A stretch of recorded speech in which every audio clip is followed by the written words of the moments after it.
NEET 2022 Chanakya બેચની આપણે શરૂઆત કરવા જઈ રહ્યા છીએ. Learn online feel offline concept. તો આ વેદ ક્લાસ જેને સાંભળ્યું હોય નામ તેના માટે કહી દઈએ કે આખા ભારત દેશમાં 400 થી પણ વધારે સ્કૂલ અને 15,000 થી પણ વધારે વિદ્યાર્થીઓ અત્યારે વેદ ક્લાસની સર્વિસ ઉપયોગ કરી રહ્યા છે.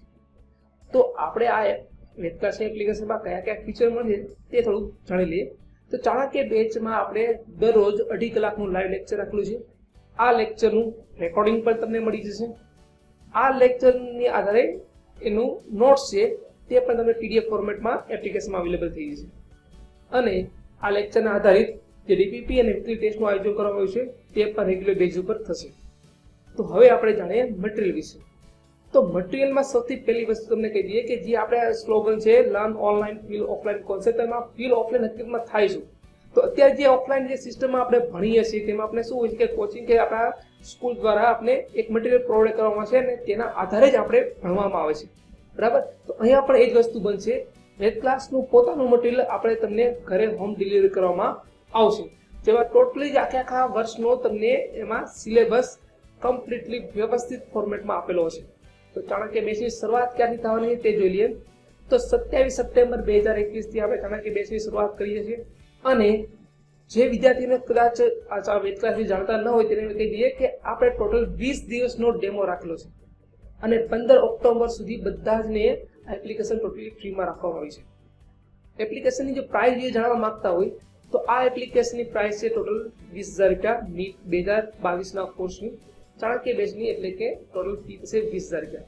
પરંતુ જો તમે 15 ઓક્ટોબર પહેલા પરચેસ કરવા માંગતા હોય અને વેદ નીટ 2022 નો કૂપન કોડ ઉપયોગ કરશો તો તમને 20% ડિસ્કાઉન્ટ મળશે, એટલે તમારી ઓફર પ્રાઇસ થશે માત્ર 16,000 રૂપિયા. તો આ 16,000 રૂપિયામાં તમને material, live lecture, lecture note, એનું રેકોર્ડિંગ, ટોટલી બધી જ વસ્તુ તમને મળી જશે. અને જ્યાં સુધી નીટ 2022 નો હોય ત્યાં સુધી તમને હેન્ડ હોલ્ડિંગ સપોર્ટ પણ પૂરો આપવામાં આવશે. તો હવે વાત કરી જોઈ રહ્યા છો તો અત્યારે જ ડાઉનલોડ કરો વેદ ક્લાસની એપ્લિકેશન. તો તેના માટે સૌથી પહેલા પ્લે સ્ટોરમાં જઈને વેદ ક્લાસ એવું સર્ચ કરશો તો કંઈક આ પ્રકારની ચાણક્ય બેચ વાળી તમને એક એપ્લિકેશન જોવા મળશે. આ એપ્લિકેશન ડાઉનલોડ કરો અને એમાં સાઇન અપ કમ્પ્લીટ કરી નાખો, બરાબર. અને તેમ છતાં પણ જો તમને કોઈ અગવડતા લાગે તો અમારા આ બે કોન્ટેક્ટ નંબર છે તેમાં તમે કોન્ટેક્ટ પણ કરી શકો છો. તો મળીએ છીએ ચાણક્ય બેચમાં 27 સપ્ટેમ્બરથી. Thank you. ચલો આપણે આજે સૌપ્રથમ છે શું ભણવાના છે તો કે આપણે ગઈકાલે કઈ વસ્તુ ભણ્યા હતા કે સર કાલે આપણે પ્રોટીન ભણી ગયા, બીજું પ્રોટીનના જે આકાર હોય એ ભણ્યા, એટલે કે આકાર એટલે કે સંરચના કેવી હોય એના વિશે આપણે ગઈકાલે છે એ વાત કરી હતી. બીજું સર આપણે શું ભણ્યા હતા તો કે કોઈ પણ કોષ આપણે લીધો હોય એ કોષની અંદર કયા દ્રવ્ય છે એ મારે જોવું હોય તો કઈ રીતે જોઈ શકું એની વિશે ચર્ચા આપણે ગઈકાલે કરી હતી. કઈ ચર્ચા કરી હતી કે કોઈ કોષ છે એની અંદર કયા ઘટકો અથવા તો દ્રવ્ય છે એને કઈ રીતે જોવા એ આપણે કાલે ભણ્યા હતા. બીજું કઈ વસ્તુ ભણ્યા હતા કે શુષ્ક વજન કોને કહેવાય, રાખ કોને કહેવાય, ભીનું વજન કોને કહેવાય, એ બધું આપણે કાલે શીખી ગયા. પછી શું શીખાતા તો કે પ્રોટીન છે તો પ્રોટીન કેટલા પ્રમાણની અંદર હોય, પ્રોટીનના જે બધા ઉપયોગો છે એના વિશે પણ આપણે ગઈકાલે ભણી ગયા હતા. તો આમાં જેટલા ક્લાસની અંદર ઉપસ્થિત છે એને કોઈને કઈ ડાઉટ હોય તો બોલો. છે ડાઉટ તુષાર? ઓકે, ચાલો હવે આજે આપણે પહેલા ભણશું કાર્બોદિત એટલે કે પોલીસેકેરાઇડ. પોલીસેકેરાઇડ વિશે ભણવાનું છે. તો સર પોલીસેકેરાઇડ નો અર્થ શું થાય તો કે પોલી નો અર્થ શું થાય કયો તો કોને ખબર છે? પોલી નો અર્થ શું થાય? પોલી નો અર્થ ઘણા થાય. જ્યારે સેકેરાઇડ નો અર્થ શું થાય છે તો કે કાર્બોદિત અથવા તો શર્કરા એવો થાય છે. કાર્બોદિત અથવા તો શર્કરા એવો થાય. તો આપણે ખબર છે કે આપણે જમીએ છીએ એની અંદર ઘણી બધી પ્રમાણની અંદર છે કાર્બોદિત અથવા તો શર્કરા છે આવેલી હોય છે. તો કે આ જે પોલીસેકેરાઇડ છે એ કોણ કેવું છે, મોનોમર છે કે પોલીમર છે કયો તો? પોલીસેકેરાઇડ છે એ છે શું તો કે પોલીસેકેરાઇડ છે એ શું છે તો કે પોલીમર છે. ભાઈ પોલીમર છે એ શેનું બનેલું હોય તો કે ઘણા મોનોમર છે એ ભેગા થઈને શું બનાવે છે તો કે પોલીમર બનાવે છે. ઘણા મોનોમર ભેગા થઈને શું બનાવે છે તો કે પોલીમર બનાવે. આમાં કોઈને કઈ ડાઉટ છે? ના. ચાલો હવે મોનોમર છે તો પોલીસેકેરાઇડના મોનોમર કેટલા હોય એ આપણે જોઈએ. તો કે પોલીસેકેરાઇડના જે મોનોમર છે ને એ કયા કયા હોય? તો કે 3 કાર્બનના બનેલા હોય, 4 કાર્બનના બનેલા હોય, 5 કાર્બનના બનેલા હોય, 6 કાર્બનના બનેલા હોય, 7 કાર્બન, એમ ઘણી બધી પ્રકારના મોનોમર હોય છે. તો જે 3 કાર્બનના બનેલા મોનોમર જે છે, જે પોલીસેકેરાઇડનું નિર્માણ કરે છે, એને શું કહેવાય છે? તો કે એને ટ્રાયોડ શર્કરા તરીકે ઓળખવામાં આવે. શું કહેવાય છે? તો કે ટ્રાયોડ શર્કરા તરીકે ઓળખાય. હવે જે મોનોમર છે 4 કાર્બનના બનેલા છે એને શું કહે? તો કે એને ટેટ્રોસ શર્કરા તરીકે ઓળખવામાં આવે. 5 કાર્બનના બનેલા હોય તો કે એને પેન્ટોસ શર્કરા કહેવાય. 6 કાર્બનના બનેલા હોય તો કે એને હેક્ઝોસ શર્કરા તરીકે ઓળખવામાં આવે છે. આપણે ગઈકાલે જે ડાયાગ્રામ હતો એમાં 2 ડાયાગ્રામ મૂકી દીધા હતા, યાદ આવ્યું કોઈને? આપણે ગઈકાલે જે ડાયાગ્રામ ભણ્યા તેમાં આપણે 2 ડાયાગ્રામ મૂક્યા હતા. ક્યાં ક્યાં? તો કે જે પોલીસેકેરાઇડના હતા. ચલો બતાવી છે, ગ્લુકોઝ વાળું અને રિબોઝ વાળું. ચાલો રિબોઝ છે એની અંદર કેટલા કાર્બન છે? તો કે 1, 2, 3, 4 અને ઉપર છે 5. કેટલા કાર્બન છે? 1, આ 2, આ 3, આ 4 અને ઉપર છે 5 કાર્બન છે. તો 5 કાર્બનનું મોનોમર છે એને શું કહેવાય? તો કે 5 કાર્બન છે એટલે એને પેન્ટોસ શર્કરા કહેવાય. ચાલો બાજુમાં શેનું મોનોમર આપેલું છે? કે ગ્લુકોઝનું છે. કેટલા છે ગ્લુકોઝની અંદર કાર્બન? જોઈએ 1, 2, 3, 4, 5 અને ઉપરની સાઈડ છે 6. બધાને 6 કાર્બન બતાડા. હા સર. તો એ જે 6 કાર્બન છે એ 6 કાર્બન થી બનેલું જે શર્કરાનું જે મોનોમર છે એને શું કહેવાય છે? તો કે એને હેક્ઝોસ શર્કરા કહેવાય. શું કહેવાય?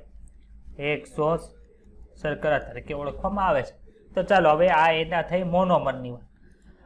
હવે આ જે શર્કરાના મોનોમર છે એમાં ક્રિયાશીલ ગ્રુપ આવેલા હોય. ક્રિયાશીલ ગ્રુપના આધારે ક્રિયાશીલ ગ્રુપના આધારે મોનોમરના કેટલા પ્રકાર પડે? તો કે 2 પ્રકાર પડે ભાઈ. ક્યાં ક્યાં? તો કે શર્કરાની અંદર છે ને 2 પ્રકારના સમૂહ આવેલા હોય, ક્રિયાશીલ સમૂહ. કાં તો એ કીટોન સમૂહ હોય અથવા તો આલ્ડીહાઇડ સમૂહ આવેલા હોય. આવું કેમિસ્ટ્રીની અંદર આવ્યું છે કઈ? Aldose, ketone, aldehyde group, ketone group આવ્યું છે? તો જો શર્કરાના મોનોમરની અંદર તમને કીટોન સમૂહ જોવા મળે તેને શું કહેવાય? તો કે એને કીટોસ શર્કરા કહેવાય. અને જો આલ્ડીહાઇડ સમૂહ આવેલો હોય શર્કરાની અંદર તો એને શું કહેવાય? આલ્ડોસ શર્કરા તરીકે ઓળખવામાં આવે. આમાં કોઈને કઈ ડાઉટ હોય તો બોલો. તમને એમ પૂછે કે આલ્ડોસ શર્કરા એટલે શું?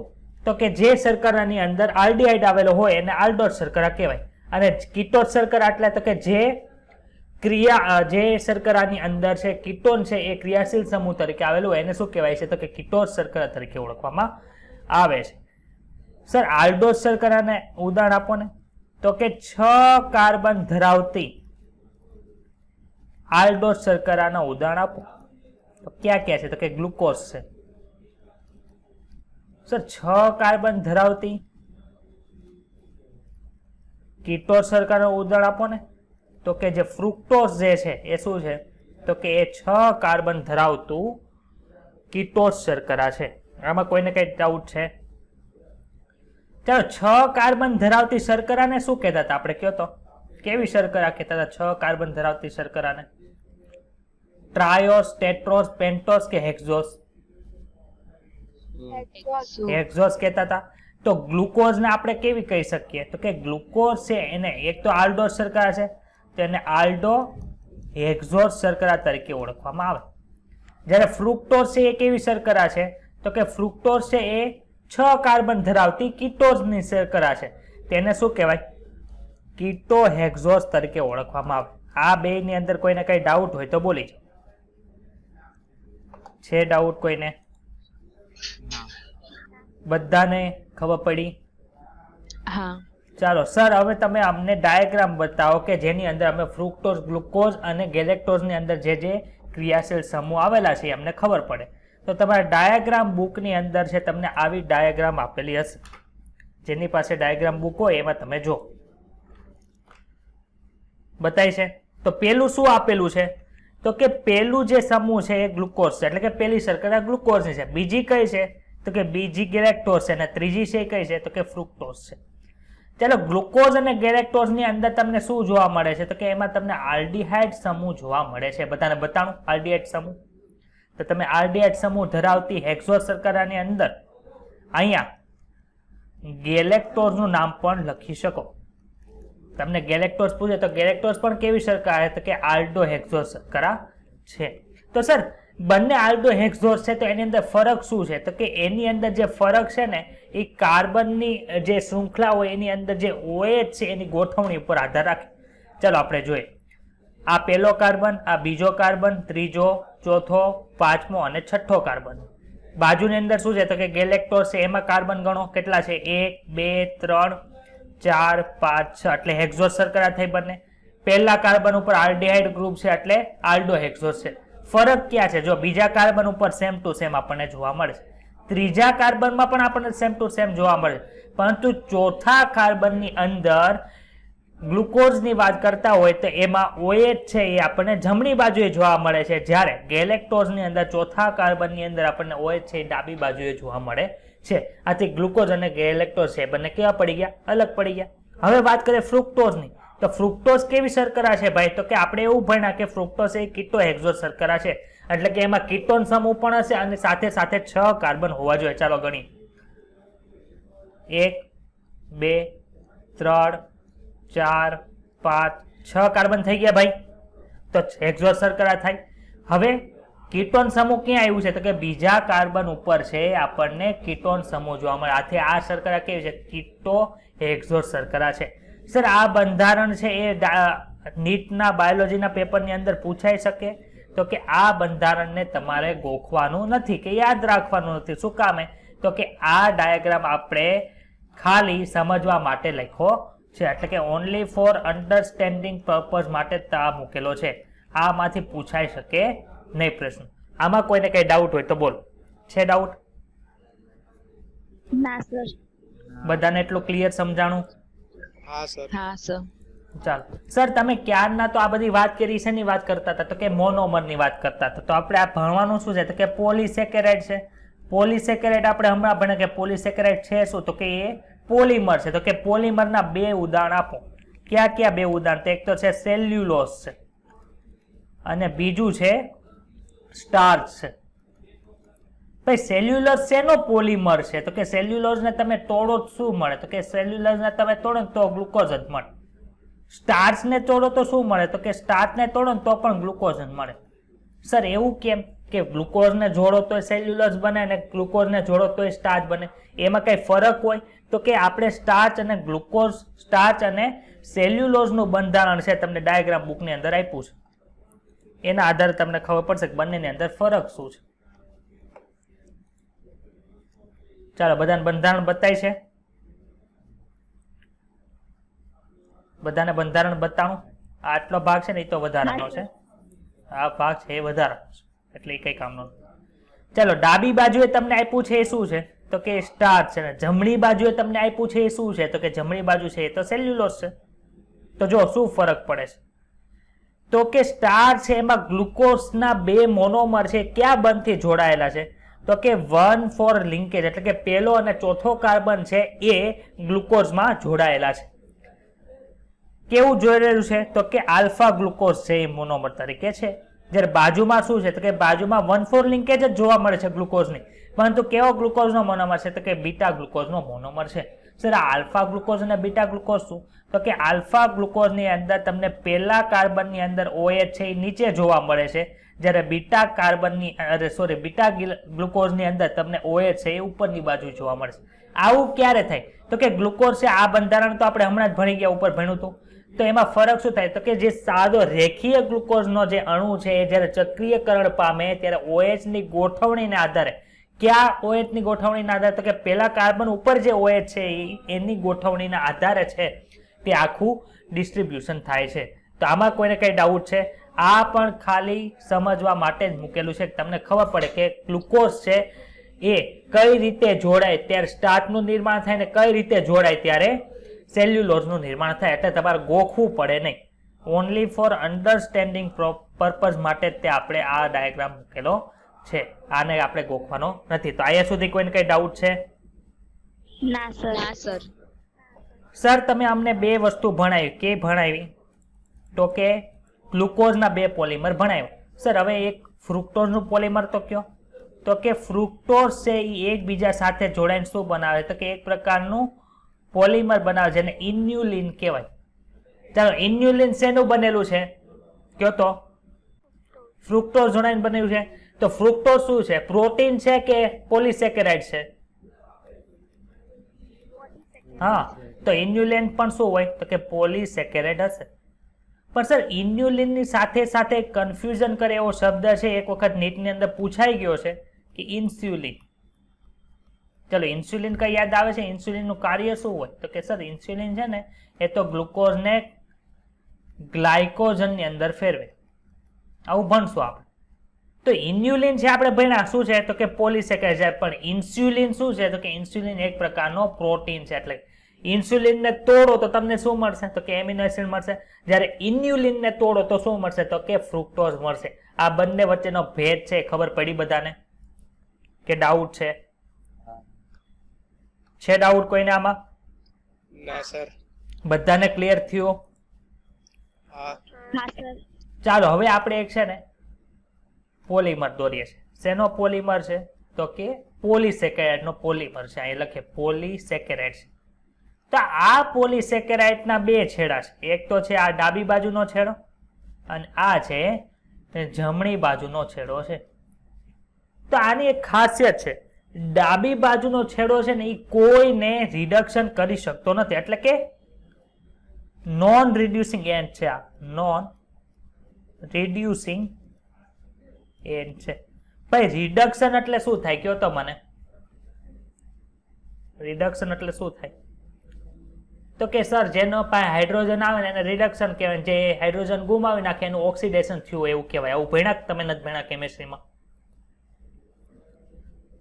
ભણ્યા છો?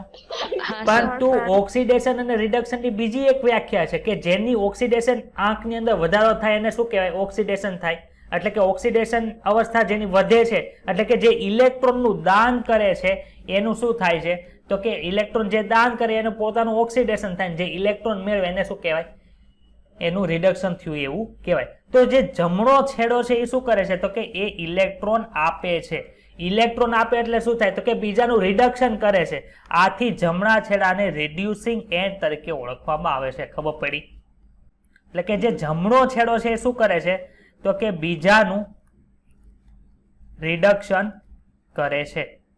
જ્યારે ડાબો છેડો છે એ બીજાનું રિડક્શન કરતો નથી. ક્લિયર એટલી વાત? આમાં કોઈને કઈ ડાઉટ છે? ના સર. બધા જેટલા બેઠા છે બધાને ખબર પડી? હા હા સર. સર. ઓકે, ચાલો હવે આપણે આગળ ભણી. એક જગ્યાએ આપણે મૂકીએ છીએ સ્ટાર્ચ. શું મૂક્યું? તો કે એક જગ્યાએ મૂક્યો છે સ્ટાર્ચ અને બીજી બાજુએ આપણે સેલ્યુલોઝને મૂકીએ છીએ. શેને મૂકીએ છીએ? સેલ્યુલોઝ. તો કે તમે સ્ટાર્ચને મૂકો અને સેલ્યુલોઝને મૂકો અને શું કરો છો? તો કે એની પ્રક્રિયા તમે આયોડીન સાથે કરો. તો આયોડીન સાથે પ્રક્રિયા કરો ને તો સ્ટાર્ચની છે ને એ આયોડીન ને લીધે છે બ્લુ કલરનો રંગ જોવા મળે છે. જ્યારે સેલ્યુલોઝની તમે આયોડીન સાથે પ્રક્રિયા કરો ને તો તમને બ્લુ કલરનો રંગ છે એ જોવા મળતો નથી. સર આનું કારણ અમને કહો, શું કામે આવું થાય છે? જ્યારે તમે સ્ટાર્ચને આયોડીન સાથે પ્રક્રિયા કરો ત્યારે બ્લુ કલરનો કલર આપે છે, પરંતુ સેલ્યુલોઝ છે એ આયોડીન સાથે પ્રક્રિયા કરીને બ્લુ કલર શું કામ નથી આપતું? તો કે સ્ટાર્ચ જે છે એનું રચના કેવી છે? તો કે કુંતલીય રચના છે. આથી તે કુંતલીય રચના ધરાવતું હોવાથી આયોડીનને પકડી રાખે. આથી સ્ટાર્ચ છે તે આયોડીન સાથે પ્રક્રિયા કરીને બ્લુ રંગ આપે છે. ખબર પડી? જ્યારે આનું બંધારણ કુંતલીય નથી, એટલે કે તે કુંતલની અંદર છે આયોડીનને પકડી શકતું નથી, આથી બ્લુ રંગ આપી શકતો. તમને એવું નીટની અંદર પૂછી શકે કે નીચેનાથી કોણ છે એ આયોડીન સાથે પ્રક્રિયા કરી અને બ્લુ રંગ આપશે? તો ત્યાં ઓપ્શન આપ્યો હોય, એક છે સેલ્યુલોઝ, બીજો છે સ્ટાર્ચ. એ બી બંને બ્લુ કલર આપશે કે એક પણ બ્લુ કલર આપશે નહીં? તો તમે એનો આન્સર શું લખશો? ખબર પડી? આમાં ડાઉટ છે? ના સર. ચાલ, હવે સર તમે મને ઈ કહો કે પોલિમર બનવા માટે મોનોમર એકબીજા સાથે જોડાયેલા હોય. સાચી વાત છે કે ખોટી વાત છે? પોલિમર બનવા માટે મોનોમર એકબીજા સાથે જોડાયેલા હોવા જોઈએ. આ હોય કે ન હોય? હોય. તો સર તમે મને એમ કહો કે મોનોસેકેરાઇડ છે એ બીજા મોનોસેકેરાઇડ સાથે કયા બંધથી જોડાય છે? આ મોનોસેકેરાઇડ અહીંયા, આ બીજો મોનોસેકેરાઇડ છે. આપણને ખબર છે કે મોનોસેકેરાઇડ જોઈને ડાયસેકેરાઇડ બનશે, પછી એમાંથી જોડાતા જાય એટલે શું બનાવશે? તો કે પોલીસેકેરાઇડ બનાવશે. તો આ મોનોસેકેરાઇડ છે એ બીજા મોનોસેકેરાઇડ થી ક્યાં બંધ વળે? જો આપણે કાલે આવું કંઈક ભણી ગયા હતા, કોને યાદ છે? કાલે આપણે પ્રોટીન નું ભણ્યા તો એમાં એમિનો એસિડ સાથે કોના સાથે જોડાયેલું હતું? ક્યાં બંધથી જોડાયેલો હતો? કોણ કહે છે? પેપ્ટાઇડ બંધ. હા, પેપ્ટાઇડ બંધથી કાલે આપણે ભણી ગયા. ત્યારે મોનોસેકેરાઇડ થી બીજા મોનોસેકેરાઇડ થી જે બંધથી જોડાય એને શું કહેવાય? તો કે એને ગ્લાયકોસિડિક બંધ કહેવાય. શું કહેવાય? ગ્લાયકોસિડિક બંધ તરીકે ઓળખવામાં આવે. કાલે આપણે એ પણ ભણ્યા હતા કે જ્યારે પેપ્ટાઇડ બંધનું નિર્માણ થાય ત્યારે શું થાય? તો કે પાણીનો અણુ દૂર થાય છે. તો સર ગ્લાયકોસિડિક બંધ બનતો હોય ત્યારે પાણીનો અણુ દૂર થાય કે ન થાય? તો કે H2O નો અણુ છે એ દૂર થાય છે. આથી ગ્લાયકોસિડિક બંધ બનવાની પ્રોસેસ પણ કેવી છે? તો કે નિર્જલીકરણની પ્રોસેસ છે. ખબર પડી? નિર્જલીકરણની પ્રક્રિયા છે. તમને એવું પૂછી શકે કે નિર્જલીકરણની પ્રક્રિયા છે નીચેનામાંથી કઈ પ્રક્રિયા દરમિયાન થાય? તો કે પ્રોટીન બનવાની પ્રક્રિયા, પછી બીજી પ્રક્રિયા છે કે પોલીસેકેરાઇડ બનવાની પ્રક્રિયા. એ બી બંને કે એક પણ નહીં? શું લખશો? એ બી બંને. બીજા કોઈને કઈ ડિફરન્ટ આન્સર આપવાનો છે કે એ બી બંને સાથે બધા જશો? બોલો. વિવેક, પિનલ, પૂજા, તુષાર, સુરભી. એ બી બંધ. એ બી બંનેની અંદર આવશે. એ બી બંધ. હા, ચાલો પછીનો પ્રશ્ન એક પૂછીએ આપણે. સર આ પોલીસેકેરાઇડ હોય ક્યાં? ચાલો, કોઈને ખબર છે પોલીસેકેરાઇડ ક્યાં આવેલા હોય? આપણે ભણી ગયા છે ચેપ્ટર નંબર 8 માં આપણે એક વસ્તુ ભણી ગયા કે ત્યાં પોલીસેકેરાઇડ આવેલા હોય. કે કોષરસ પટલ. કોષરસ પટલની અંદર જોવા મળે. પછી બીજે કઈ જગ્યાએ જોવા મળે? પણ આપશું તો સેલ્યુલોઝ શું છે? પોલીસેકેરાઇડ. સેલ્યુલોઝ ક્યાં આવ્યું હતું? કોની? કોષ દિવાલમાં હતું. એટલે સેલ્યુલોઝ આપણને કોષ દિવાલની અંદર જોવા મળે. આવું આવડે કે ન આવડે? કોની કોષ દિવાલમાં ભાઈ? ફૂગની કે વનસ્પતિની? વનસ્પતિની કોષ દિવાલની અંદર આપણને જોવા મળે છે. પછી તમે જે નોટબુકની અંદર લખો છો એ નોટબુકના કાગળ છે એ શેના બનેલા હોય?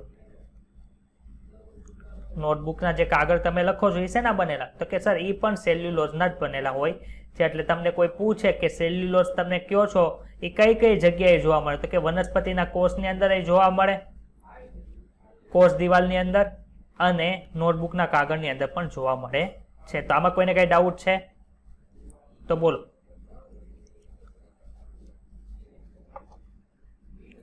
ડાઉટ હોય તો બોલો. છે ડાઉટ? ના સર. હવે ગઈકાલે આપણે એવું ભણ્યા હતા કે લિપિડ જે છે એ ફોસ્ફરસ સાથે જોડાય, બધા અલગ અલગ સાથે જોડાઈને જટિલ લિપિડ બનાવતા હતા. ફોસ્ફોલિપિડ આપણે ભણ્યા હતા કે નહોતા ભણ્યા? કાલે ભણ્યા હતા ફોસ્ફોલિપિડ. ફોસ્ફોલિપિડનું આપણે ઉદાહરણ પણ જોયું હતું, યાદ આવે છે? હા, લેસિથિન જોયું. તો કુદરતમાં એવી રીતે ઘણા એવા પોલીસેકેરાઇડ પણ જોવા મળે છે કે જે અલગ અલગ સાથે અલગ અલગ આયનો હોય, અલગ અલગ બીજા ઘટકો છે એની સાથે જોડાઈને શું બનાવે છે? તો કે જટિલ પોલીસેકેરાઇડ બનાવે છે. એના ઉદાહરણ પણ આપણે જોયું.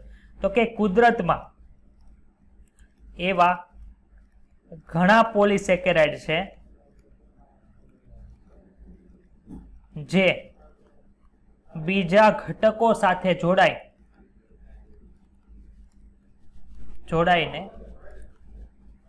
જટિલ પોલિસેકેરાઇડનું નિર્માણ કરે?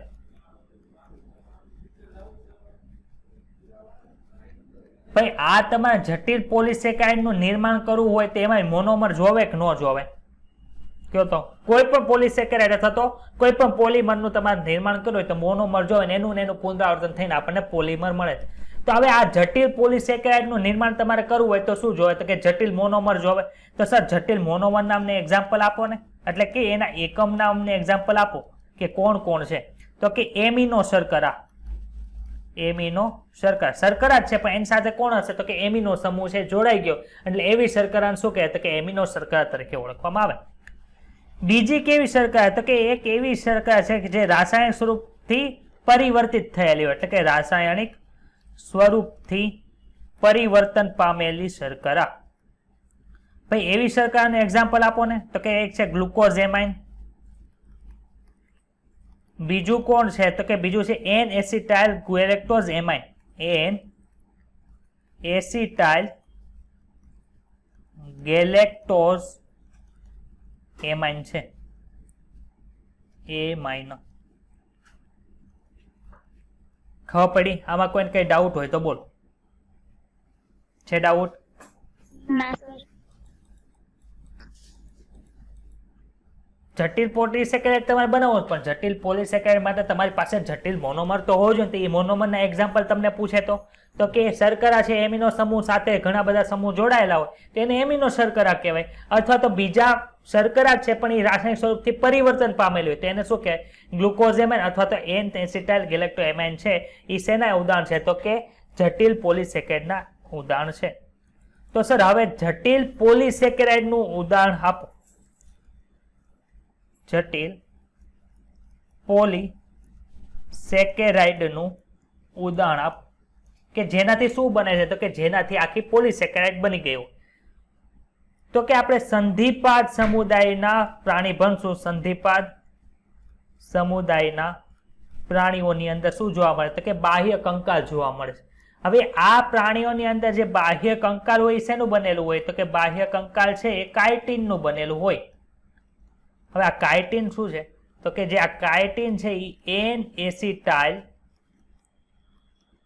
ગેલેક્ટોઝ એમાઇનનો પોલિમર છે. ખબર પડી? એટલે કે એન એસિટાઇલ ગેલેક્ટોઝ એમાઇન છે એનો એક અણુ, બીજો અણુ, ત્રીજો અણુ, ચોથો અણુ એમ જોડાતા જઈને જે પોલિમર બનાવે એને શું કહેવાય? તો કે કાઇટિન તરીકે ઓળખવામાં આવે છે. ખબર પડી? આમાં કોઈને કઈ ડાઉટ હોય તો બોલો. છે ડાઉટ? ના સર. તો આપણે હવે પોલિમર ભણ્યા. પોલિમરની અંદર પોલિસેકેરાઇડ ભણ્યા. તો પોલિસેકેરાઇડની અંદર શું ભણ્યા? તો કે પોલિસેકેરાઇડ છે શેનું બને? તો કાર્બન મુખ્યત્વે હોય કે 3 કાર્બનનું બનેલું હોય, 4 કાર્બનનું હોય, 5 કાર્બનનું હોય, 6 કાર્બનનું હોય. તો કે જો શર્કરા છે 3 કાર્બનની બને હોય તો એને ટ્રાયો શર્કરા કહેવાય, 4 ની હોય તો ટેટ્રોસ કહેવાય, 5 ની બને પેન્ટોઝ હોય, 6 હોય તો હેક્ઝોસ શર્કરા કહેવાય. હવે આ શર્કરાની અંદર જો કીટોન સમૂહ આવેલો તો એને કીટોઝ શર્કરા કહેવાય. જો આલ્ડીહાઇડ સમૂહ આવેલો તો એને આલ્ડોલ શર્કરા તરીકે ઓળખવામાં આવે છે. સર એના એક્ઝામ્પલ આપો. તો આપણે ભણ્યા કીટો હેક્ઝોસ શર્કરાનું ઉદાહરણ કોણ હતું? કે ફ્રુક્ટોઝ હતું. કીટો આલ્ડોસ શર્કરાનું ઉદાહરણ કોણ હતું? ફ્રુક્ટોઝ ભણ્યા. અને આલ્ડોસ હેક્ઝોસ શર્કરાનું ઉદાહરણ કોણ હતું? તો કે આપણે ગ્લુકોઝ ભણ્યા અને ગેલેક્ટોઝ પણ ભણ્યા.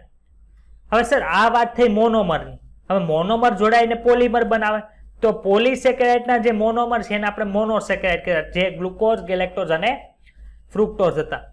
તો હવે આ બધા મોનોમર જોડાઈને જે પોલિસેકેરાઇડ બનાવે છે એના ઉદાહરણ આપો. તો પહેલા આપણે 2 ઉદાહરણ જોયા. ક્યાં ક્યાં જોયા? એક તો સેલ્યુલોઝ જોયું અને એક સ્ટાર્ચ જોયું. બંને શેના પોલિમર છે? તો કે બંને છે એ ગ્લુકોઝના પોલિમર છે. એટલે કે ગ્લુકોઝ જોડાઈને સ્ટાર્ચ બનાવે છે અને ગ્લુકોઝ જોડાઈને સેલ્યુલોઝ બનાવે છે. તો કે સર બંનેની અંદર ગ્લુકોઝ જ છે તો બંનેની અંદર ફરક શું છે? બંનેની વચ્ચે ભેદ શું છે? તો કે આપણે એની વચ્ચે જે બોન્ડ બને છે એની અંદર જે ગ્લુકોઝનું જ્યારે ચક્રીયકરણ થાય છે ત્યારે OH ના સ્થાનને આધારે બંને અલગ અલગ પડે છે. આપણે ભણ્યું. પછી સર એક ફ્રુક્ટોઝના પોલિમરનું પણ ઉદાહરણ આપો. તો કે ફ્રુક્ટોઝના પોલિમરની અંદર શું ભણ્યા? તો કે ઇન્યુલિન ભણ્યા. પછી આપણે ઇન્યુલિન અને ઇન્સ્યુલિનનો ડિફરન્સ પણ ભણ્યા. હવે જે આ પોલિસેકેરાઇડ છે કઈ જગ્યાએ આવેલા હોય? તો કે વનસ્પતિની કોષ દિવાલની અંદર સેલ્યુલોઝ છે એ આપણને જોવા મળે છે. અને બીજા સેલ્યુલોઝ છે કઈ જગ્યાએ હોય? તો કે કપાસ છે, રૂ છે એની અંદર હોય. એ નોટબુક બનાવે તો નોટબુકની અંદર પણ હોય છે. હવે આપણે શું જોવાનું છે તો કે હવે આપણે એ જે ખાલી પોલિસેકેરાઇડ છે એ લિપિડની જેમ અન્ય ઘટકો સાથે જોડાઈને જટિલ પોલિસેકેરાઇડ બનાવે છે કે નથી બનાવતું? તો કે સર બનાવે છે. તો મારે જટિલ પોલિસેકેરાઇડ બનાવવો એટલે કે પોલિમર બનાવે તો મારે જટિલ મોનોમર જોવે. જટિલ મોનોમરના ઉદાહરણ ક્યાં ક્યાં હતા? તો કે જટિલ મોનોમરના આપણે 2 ઉદાહરણ જોયા. એક તો જોયા એમિનો શર્કરા જોઈ અને બીજું ક્યાં ક્યાં જોયા હતા? તો કે પરિવર્તિત થયેલી શર્કરા જે ગ્લુકોઝેમાઇન હતો અને એન એસિટાઇલ ગેલેક્ટોઝેમાઇન ભણ્યા. સર આ તો મોનોમર હતા. જટિલ પોલિસેકેરાઇડનું ઉદાહરણ આપો ને. તો કે કાઇટિન છે એ શું છે? તો કે કાઇટિન છે એ જટિલ પોલિસેકેરાઇડનું ઉદાહરણ છે. પણ એનો મોનોમર કોણ છે? તો કે એન એસિટાઇલ ગેલેક્ટોઝેમાઇન છે. હવે તમે મને ઈ કહો કે આ કાઇટિન આપણે બનાવ્યું તેમાં એક પ્રકારના મોનોમર છે ઘણા બધા પ્રકારના મોનોમર છે? એ કહો તો મને. ઘણા બધા પ્રકારના. એક જ પ્રકારના. એક જ પ્રકારના છે. તો આપણે કાલે ભણ્યા કે હોમોપોલિમર અને કોપોલિમર એટલે કે સમપોલિમર અને વિષમ પોલિમર કહેતા હતા. તો આ કાઇટિન છે સમપોલિમર આવે કે વિષમ પોલિમર આવે? સમપોલિમર તરીકે ઓળખવામાં આવે છે. આપણે ઘણી વખત છે ને નીટનો સિલેબસ પૂરો કરી દીધો હશે ઘણાએ અને એમાં આપણે ભણ્યા હશે કાઇટિન આવે બાહ્ય કંકાલ તરીકે હોય છે, બરોબર છે. પરંતુ કાઇટિન છે શેનું બનેલું હોય એવો નીટની અંદર જો પ્રશ્ન પૂછે કોઈને નહીં આવડે, કેમ કે 9મું ચેપ્ટર તો વાંચ્યું જ નથી. પરંતુ કાઇટિન શેનું બનેલું છે એ આપણા સિલેબસની અંદરનો જ ક્વેશ્ચન છે. તો આમાં કોઈને કઈ ડાઉટ હોય તો બોલ. છે કોઈને કઈ ડાઉટ? નો સર. તો હવે આપણે કેટલું ભણાઈ જોઈ લે. ચાલો. તો કે પોલિસેકેરાઇડ આપણે પૂરું કર્યું છે. શું શું જોયું? તો કે બૃહદ અણુ છે ક્યાં જોવા મળે? તો કે એસિડ અદ્રાવ્ય જૂથની અંદર જોવા મળે છે. પોલિસેકેરાઇડ તરીકે કર્યું. પોલિસેકેરાઇડ છે શું છે? તો કે શર્કરાની લાંબી શૃંખલા હોય છે અને પાયાના ઘટક તરીકે વિવિધ મોનોસેકેરાઇડ હોય. એટલે કે પોલિસેકેરાઇડના મોનોમરને શું કહેવાય? મોનોસેકેરાઇડ કહેવાય. ખબર પડી? પોલિસેકેરાઇડના મોનોમરને શું કહેવાય? મોનોસેકેરાઇડ તરીકે ઓળખવામાં આવે છે. આપણે જ્યારે પાચન વાળો ભાગ જે પાર્ટ છે ભણશું 16મું ચેપ્ટર આપણે ભણશું ત્યારે આપણે ભણશું કે આ જે સ્ટાર્ચ છે એને આપણે તોડીને શું બનાવવાનું છે? તો કે ગ્લુકોઝ બનાવવાનું છે. એટલે કે પોલિસેકેરાઇડમાંથી મોનોસેકેરાઇડની અંદર આપણે તોડશું. ઉદાહરણ તરીકે કોણ કોણ છે? તો કે સેલ્યુલોઝ છે બહુલક. બહુલક છે એ શું છે? તો કે પોલિમરનું ગુજરાતી છે. પોલિમરનું ગુજરાતી શું છે? તો કે બહુલક. તો કે સેલ્યુલોઝ શું છે? તો કે એક પ્રકારનું પોલિસેકેરાઇડ છે જે એક જ પ્રકારના મોનોસેકેરાઇડ જેવા કે ગ્લુકોઝમાંથી બને છે. સેલ્યુલોઝ એક સમ પોલિમર છે. આ લાઈન સમજાણી? સેલ્યુલોઝ સમ પોલિમર છે. એક રૂપાંતરિત સ્વરૂપ છે સ્ટાર્ચ છે. એ પણ શું છે? તો કે સેલ્યુલોઝ થી જુદું છે પરંતુ એ શું કરે છે? તો કે સ્ટાર્ચ છે એ એક પ્રકારનું ગ્લુકોઝનું પણ પોલિમર છે. એનો ઉપયોગ ક્યાં હોય? તો કે સ્ટાર્ચ છે આપણને ખબર છે વનસ્પતિ પેશીની અંદર ઉર્જાના ભંડાર સ્વરૂપે સંગ્રહિત હોય. આપણે ચેપ્ટર નંબર 13 ભણશું, પ્રકાશ સંશ્લેષણ વાળું ચેપ્ટર છે ત્યારે ભણશું કે કઈ રીતે સ્ટાર્ચનું નિર્માણ થાય છે. તો વનસ્પતિની અંદર ઉર્જાના ભંડાર તરીકે કોણ હોય છે? તો સ્ટાર્ચ હોય છે. યાદ રાખજો. પ્રાણીઓમાં આપણે માનો કે કોઈ ફ્રૂટ ખાધું છે તો આપણે જેટલા પ્રમાણની અંદર શું કોઈને કઈ ડાઉટ છે વિવેક? ના, એટલે તમે ઓલા ઉર્જાનો સંચાર કહેતા હતા એટલે મને થયું કે પ્રાણીઓમાં કણાપ સૂત્ર એમ. નહીં, એ પ્રાણીઓની અંદર કણાપ સૂત્ર છે એ તો ઉર્જા ત્યાં બને છે, પણ રો મટીરિયલ તરીકે શું હોય? તો કે જ્યારે તમે ખાવાનું ખાવ છો ત્યારે તો તમને ગ્લુકોઝ ડાયરેક્ટ મળી જાય છે, પરંતુ માનો કે તમે 10 દિવસ સુધી ભૂખ્યા રહ્યો છો તો ગ્લુકોઝ તમે ઇન્ટેક કર્યો નથી, તો ત્યારે તમારા શરીર છે એ ઉર્જા શેમાંથી બનાવશે? તો કે બનાવવા માટે તો કણાપ સૂત્ર હોય, પરંતુ કંઈક રો મટીરિયલ તો જો ને. માનો કે તમારે વીજળી બનાવી છે તો પાવર સ્ટેશનની અંદર રો મટીરિયલ તરીકે શું હશે? કોલસો હોય કે ન હોય? કોલસોને બાળે પછી વરાળ ઉત્પન્ન કરે એમાંથી ટર્બાઇન ફેરવીને શું બનાવે? તો કે પાવર બનાવે છે. તો એવી જ રીતે આપણા શરીરની અંદર એટીપી છે એ ક્યાં બને? એટીપી સ્વરૂપે ઉર્જા તો કે કણાપ સૂત્રની અંદર બને, પરંતુ કંઈક વસ્તુનો તો ઉપયોગ કરશે ને. તો વનસ્પતિની અંદર છે ઉર્જાના ભંડાર તરીકે કોણ હોય છે? તો કે સ્ટાર્ચ હોય છે. આપણે ખાઈએ છીએ તે શું બને? તો કે ગ્લુકોઝ બને, પરંતુ ગ્લુકોઝ છે એ પ્રાણીની અંદર સ્ટોર ક્યાં સ્વરૂપે થાય? તો કે ગ્લાયકોજન સ્વરૂપે થાય. જો અહીં લખ્યું. આમાં સમજાણું બધાને? કઈ ડાઉટ હોય તો બોલ. ના સર. ચાલો. ઇન્યુલિન શું છે? તો કે ઇન્યુલિન ફ્રુક્ટોઝનો પોલિમર છે. પોલિસેકેરાઇડની જે શૃંખલા છે એના જમણા છેડાને રિડ્યુસિંગ કહેવાય છે, એટલે કે રિડ્યુસિંગ છેડો કહેવાય છે. જ્યારે ડાબો છેડો છે એ નોન રિડ્યુસિંગ છેડો કહેવાય. શું કામે આવું કહેવાય છે? તો આપણે એ ભણી ગયા છે. ડાબો છેડો જે હોય છે કેવો હોય છે તો કે શાખાયુક્ત હોય છે, જે કાર્ટૂન જેવી રચના દેખાય. એટલે કે જે આકૃતિ આ બતાવી છે એમાં જો આ ડાબી બાજુનો છેડો છે, આ જમણી બાજુનો છેડો છે, તો એની અંદર શું થાય કે ડાબી બાજુનો છેડો છે એમાં ડાયરેક્ટ શાખાઓ આવેલી હોય છે. હવે સ્ટાર છે એ કેવી રચના ધરાવે છે કે સ્ટાર છે કુંડલાકાર દ્વિતીયક રચના છે. આપણે કાલે પ્રાથમિક, દ્વિતીયક, તૃતીયક, ચતુર્થક રચના ભણી ગયા હતા. એવી રીતે એમાં જેમ દ્વિતીયક રચના હતી એવી રીતે સ્ટાર છે કેવી રચના છે તો કે કુંડલાકાર છે, જે દ્વિતીયક રચના બનાવે છે. સ્ટાર છે એ આયોડિન સાથે પ્રક્રિયા કરીને બ્લુ રંગ આપે છે. શું કામ બ્લુ રંગ આપે તો કે કુંતલીય જે ભાગ છે એની સાથે જોડાયેલા રાખે છે આયોડિન. જ્યારે સેલ્યુલોઝમાં આ પ્રક્રિયા કરો તો આયોડિન સાથે જોડાઈ શકતા નથી અને બ્લુ રંગ પણ આપતા નથી. તો આવામાં કોઈ કઈ ડાઉટ છે? ના સર. હવે આમાં તમારે આ આકૃતિની અંદર કઈ યાદ રાખવાનું નથી, પણ શેની આકૃતિ છે એ યાદ રાખજો. તમને એવું પૂછે કે આકૃતિ આપેલ છે શેની છે તો કે ગ્લાયકોજન છે, સ્ટાર છે, એમાઇલોપેક્ટિન છે, એવા બધા વિચિત્ર નામ આપી દે. તમને એવું થાય કે આ તો આઉટ ઓફ એનસીઈઆરટી છે, પરંતુ યાદ રાખજો કે આ આકૃતિ છે કોને એટલું ખાલી યાદ રાખવાનું છે. શેની આકૃતિ છે તો કે ગ્લાયકોજનની છે. વનસ્પતિમાં કોષ દિવાલ છે સેલ્યુલોઝની બનેલી હોય છે અને વનસ્પતિની લુગદી એટલે કે એક પ્રકારનો એનો લોચો બનાવી નાખો, એટલે કે એને એવું પાણીમાં પલાળીને એવું શું કહેવાય ઘટ રચના બનાવી દો, એમાંથી જે બને એને શું કહેવાય કાગળ તરીકે ઓળખવામાં આવે છે. રૂ છે એ પણ શું ધરાવે તો કે સેલ્યુલોઝ ધરાવે છે. કુદરતમાં ઘણા બધા જટિલ પોલિસેકેરાઇડ જોવા મળે છે. ક્યાં ક્યાં તો કે એમિનો શર્કરા છે અને રાસાયણિક રૂપથી પરિવર્તિત થયેલી જે શર્કરા જેવી કે ગ્લુકોઝ એમાઇન અને એન એસિટાઇલ ગેલેક્ટોઝ એમાઇન છે એ બધા શેનાથી તો કે એ બધા મોનોમર છે અને એ મોનોમર જોડે શું બનાવશે તો કે જટિલ પોલિસેકેરાઇડ બનાવે. તો જટિલ પોલિસેકેરાઇડનું ઉદાહરણ કયું છે તો કે જટિલ પોલિસેકેરાઇડનું ઉદાહરણ છે જે સંધિપાદનું બાહ્ય કંકાલ છે, જે શેનું બનેલું હોય તો કે કાયટીનનું બનેલું હોય છે અને એને શું કહેવાય જટિલ પોલિસેકેરાઇડ તરીકે ઓળખવામાં આવે અને કેવા છે સમ પોલિમર છે. ક્લિયર? કઈ ડાઉટ હોય તો બોલ. છે ડાઉટ? ના સર. ઓકે, હા વિવેક બોલ, ડાઉટ છે તારે? ના સર. ઓકે, હવે આપણે ભણવાનું છે ન્યુક્લિયોટાઇડનો જે પોલિમર બને છે એને શું કહેવાય તો કે ન્યુક્લિક એસિડ તરીકે ઓળખવામાં આવે. હવે આમાં તો થોડીક માહિતી આપણે ગઈકાલે ભણી ગયા હતા, યાદ આવે છે ગઈકાલે ભણ્યા હતા એવું? ચાલો, ન્યુક્લિક એસિડ જે છે એ શેના બનેલા હોય તો કે ન્યુક્લિયોટાઇડના બનેલા હોય. ન્યુક્લિયોટાઇડને તમે તોડો તો શું બને તો કે ન્યુક્લિયોટાઇડને તોડો તો કે ન્યુક્લિયો સાઇડ પ્લસ ફોસ્ફેટ બને છે. અને ન્યુક્લિયોસાઇડને તમે તોડો તો કઈ વસ્તુ નીકળે તો કે ન્યુક્લિયોસાઇડને તોડો તો તમને શર્કરા અને નાઇટ્રોજન બેઝ જોવા મળે છે. ક્લિયર એટલી વસ્તુ? હવે આપણે એ પણ ભણી ગયા નાઇટ્રોજન બેઝ છે એ કેટલા પ્રકારના હોય? બે પ્રકાર. ક્યાં બે પ્રકાર બોલો તો? પ્યુરિન અને પીરીમિડિન. નાઇટ્રોજન બેઝ બે પ્રકારના. ક્યાં તો કે પ્યુરિન અને પિરિમિડિન. પિરિમિડિન ની અંદર કોણ આવે તો કે આપણે ભણી ગયા કે CUT કટ છે એ પિરિમિડિન ની અંદર આવશે, જ્યારે પ્યુરિન ની અંદર શું આવશે AG. ચાલો આમાંથી કેની અંદર બે રિંગ હશે અને કેની અંદર એક રિંગ હશે તો કે જેમાં બે સભ્ય હોય એની અંદર બે રિંગ હોય, તો આની અંદર બે રિંગ જોવા મળશે, જ્યારે આની અંદર કેટલી રિંગ જોવા મળશે તો કે એક રિંગ જોવા મળશે. ક્લિયર? આમાં કોઈને કઈ ડાઉટ છે? નો સર. ચાલો, હવે આપણને જે શર્કરા જોવા મળે છે ને કેવી શર્કરા છે ખબર? આમાં 5 કાર્બનની બનેલી શર્કરા જોવા મળે, તો આને શું કહેવાય? પેન્ટોઝ શર્કરા કહેવાય કે નો કહેવાય? મને કહો તો. કહેવાય.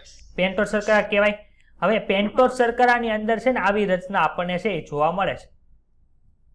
હવે આપણે જોયા હતા બે પ્રકારની શર્કરાની વાત કરવાની છે. કઈ કઈ? તો એક તો ખાલી પેન્ટોઝ છે એટલે એને રિબોઝ કહેવાય, અને બીજી છે એના બીજા કાર્બન ઉપર OH ની જગ્યાએ ખાલી H આપણને જોવા મળે છે, એને શું કહેવાય? ડીઓક્સીરિબોઝ તરીકે ઓળખવામાં આવે છે. એટલું સમજાણું? આમાં કોઈને કઈ ડાઉટ હોય તો બોલી. ના સર. ચાલો, હવે આપણે છે ને એક કામ કરીએ, આપણે રિબોઝ શર્કરાથી છે ને શું બનાવીએ તો કે પોલિમર બનાવીએ રિબોઝ શર્કરાથી. તો હું છે ને અહીંયા ખાલી આ રીતનું દોરું છું ને વચ્ચે R લખું, એનો અર્થ શું થાય? રિબોઝ શર્કરા થાય. ક્લિયર એટલી વસ્તુ? હવે રિબોઝ શર્કરા છે ને એનું એક ખાસિયત છે. કઈ ખાસિયત છે ખબર છે? તો કે આમાં જે C, U અને T જોવા મળે છે ને એમાં U છે એ ખાલી કેની અંદર જોવા મળે છે કે U નો અર્થ શું થાય તો કે યુરેસિલ થાય. યુરેસિલ ખાલી આપણને RNA ની અંદર જોવા મળે છે. કોની અંદર જોવા મળે છે? યુરેસિલ તમારે જોતું હોય તો કેની અંદર જોવા મળે? DNA ને તોડો તો જોવા મળે કે RNA ને તોડો તો જોવા મળે? RNA. ક્લિયર? હવે થાઇમિન છે ઈ ખાલી શેની અંદર જોવા મળે છે? તો કે ખાલી છે DNA ની અંદર જ જોવા મળે. તમે RNA તોડો તો તમને થાઇમિન નાઇટ્રોજન બેઝ જોવા મળશે નહીં. ક્લિયર? હવે માનો કે આપણે અહીંયા રિબોઝ શર્કરાની જગ્યાએ ડીઓક્સી રિબોઝ શર્કરા લીધી, એટલે હું શર્કરા આવી ગઈ. અહીંયા હું નાઇટ્રોજન બેઝ છે અહીંયા યુ લખું તો સાચું પડે ખોટું પડે? મને કયો તો. ખોટું.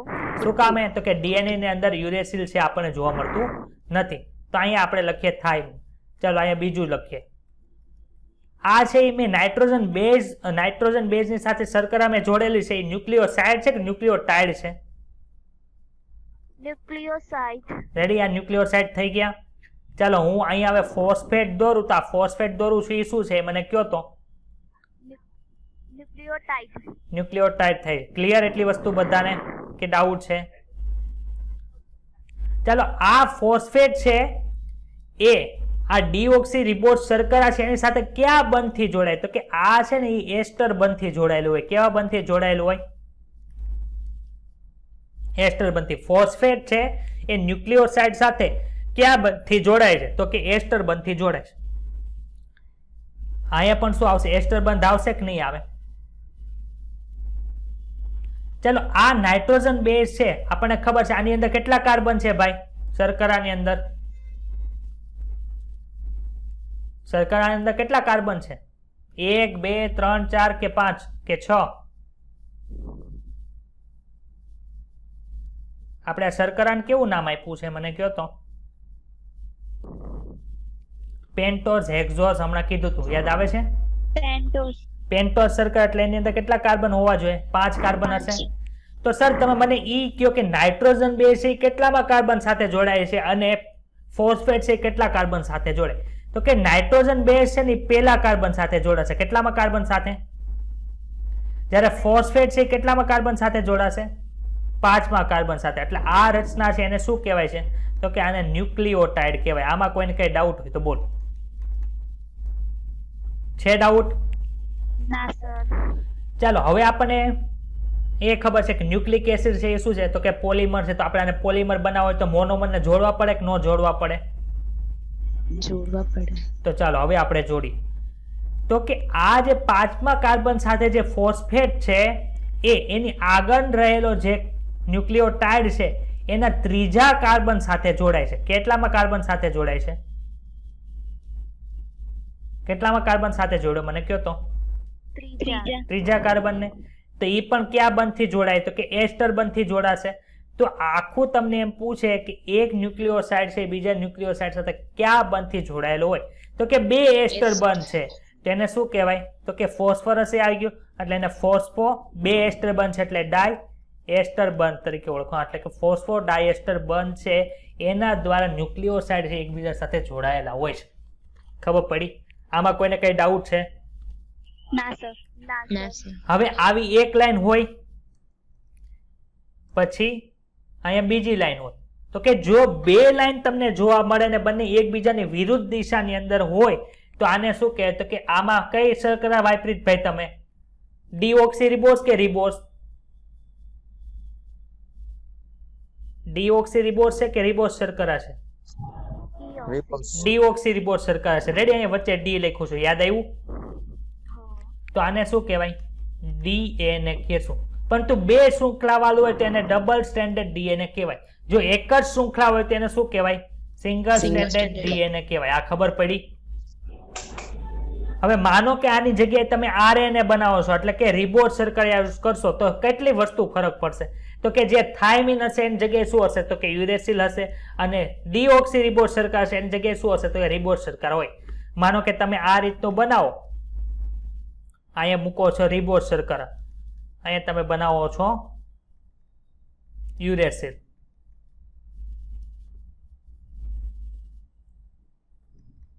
અહીંયા મૂકો છો સાઇટોસિન, અહીંયા પણ ફોસ્ફરસ જોડો છો. અહીંથી પાછો ફોસ્ફોડાયસ્ટર બનતો કોમન હોય. તો અહીંયા છે તો આને શું કહેવાય? આરએનએ કહેવાય કે ડીએનએ કહેવાય? આરએનએ કહેવાય. તો આરએનએ ની અંદર એક શૃંખલા દોરી છે કે મેં બે શૃંખલા દોરેલી આવશે? તો કે એક શૃંખલા દોરેલી છે, તેને શું કહેવાય? સિંગલ સ્ટ્રેન્ડેડ આરએનએ કહેવાય. જો ડબલ સ્ટ્રેન્ડ હોય તેને ડીએસ આરએનએ તરીકે ઓળખવામાં આવે. ખબર પડી? આમાં ડાઉટ છે કોઈને? ના સર. ના સર. ઓકે, ચાલો હવે આપણે ભણીએ ડીએસ ડીએનએ. મેં લીધું, ચાલો ડીએસ ડીએનએ લીધું. તો ડીએસ ડીએનએ ની અંદર શું હશે? તો કે આ એક કુંતલ હશે, એની સાથે આ બીજું આપણને કુંતલ જોવા મળશે. તો આ કુંતલ ની અંદર અહીંયા બધા આપણને શું જોવા મળે? તો કે આની અંદર આપણને બધા આ નાઇટ્રોજન બેઝ અંદરની બાજુએ લંબાયેલા જોવા મળે છે. બતાય છે બધાને? તો આને આપણે છૂટું પાડીએ તો આ રીતનું થાય કે ન થાય? મને કયો તો. થાય આવી રીતનું? હા. તો સર આ એકબીજી જે શૃંખલા છે એકબીજા સાથે શેના દ્વારા જોડાયેલી હોય? તો કે આ બંને શૃંખલા છે એકબીજા સાથે હાઇડ્રોજન બોન્ડ થી જોડાયેલી હોય. કેટલા બોન્ડ? કયા બંધ થી જોડાયેલી હોય? કયા બંધ થી જોડાયેલી હોય? હાઇડ્રોજન બંધ. જો એક બાજુ પિરિમિડિન નાઇટ્રોજન બેઝ હોય તો સામેની બાજુએ શું હશે? તો કે પ્યુરિન પ્રકારનું આપણને નાઇટ્રોજન બેઝ જોવા મળે છે. ચલો પિરિમિડિન બેઝ ક્યાં ક્યાં હતા બોલો તો? પિરિમિડિન, હા કટ હતું. રેડી? તો યુરેસિલ છે એ તો આમાં આવશે નહીં. ક્લિયર? એટલી વસ્તુ ખબર પડી બધાને? જ્યારે પ્યુરિનમાં કોણ કોણ હતું? એજી હતું. તો પિરિમિડિન છે કોની સાથે જોડાઈ શકે? તો કે પ્યુરિન સાથે જોડાઈ શકે. સી છે એ હંમેશા જી સાથે જોડાય. કોની સાથે જોડાય? યાદ રાખો, સી છે એ કોની સાથે જોડાય? હંમેશા જી સાથે. ટી છે એ કોની સાથે જોડાય? એ સાથે. એ સાથે. હવે આનું ઊંધું કરી નાખો. એ છે એ કોની સાથે જોડાય? ટી સાથે. જી છે એ કોની સાથે જોડાય? સી સાથે. કોના દ્વારા જોડાશે? હાઇડ્રોજન હાઇડ્રોજન બંધથી. તો સર કેટલા હાઇડ્રોજન બંધ હોય? એક હોય, બે હોય, ત્રણ હોય? ઈ કયો. તો કે સી અને જી વચ્ચે હંમેશા 3 હાઇડ્રોજન બંધ બને. કેટલા હાઇડ્રોજન બંધ બને? 3. અને ટી અને એ વચ્ચે કેટલા હાઇડ્રોજન બંધ બને? કેટલા બને? 2. એટલામાં કોઈને કઈ ડાઉટ છે? નો ના સર. ચાલો હવે એની નેક્સ્ટ ભણીએ.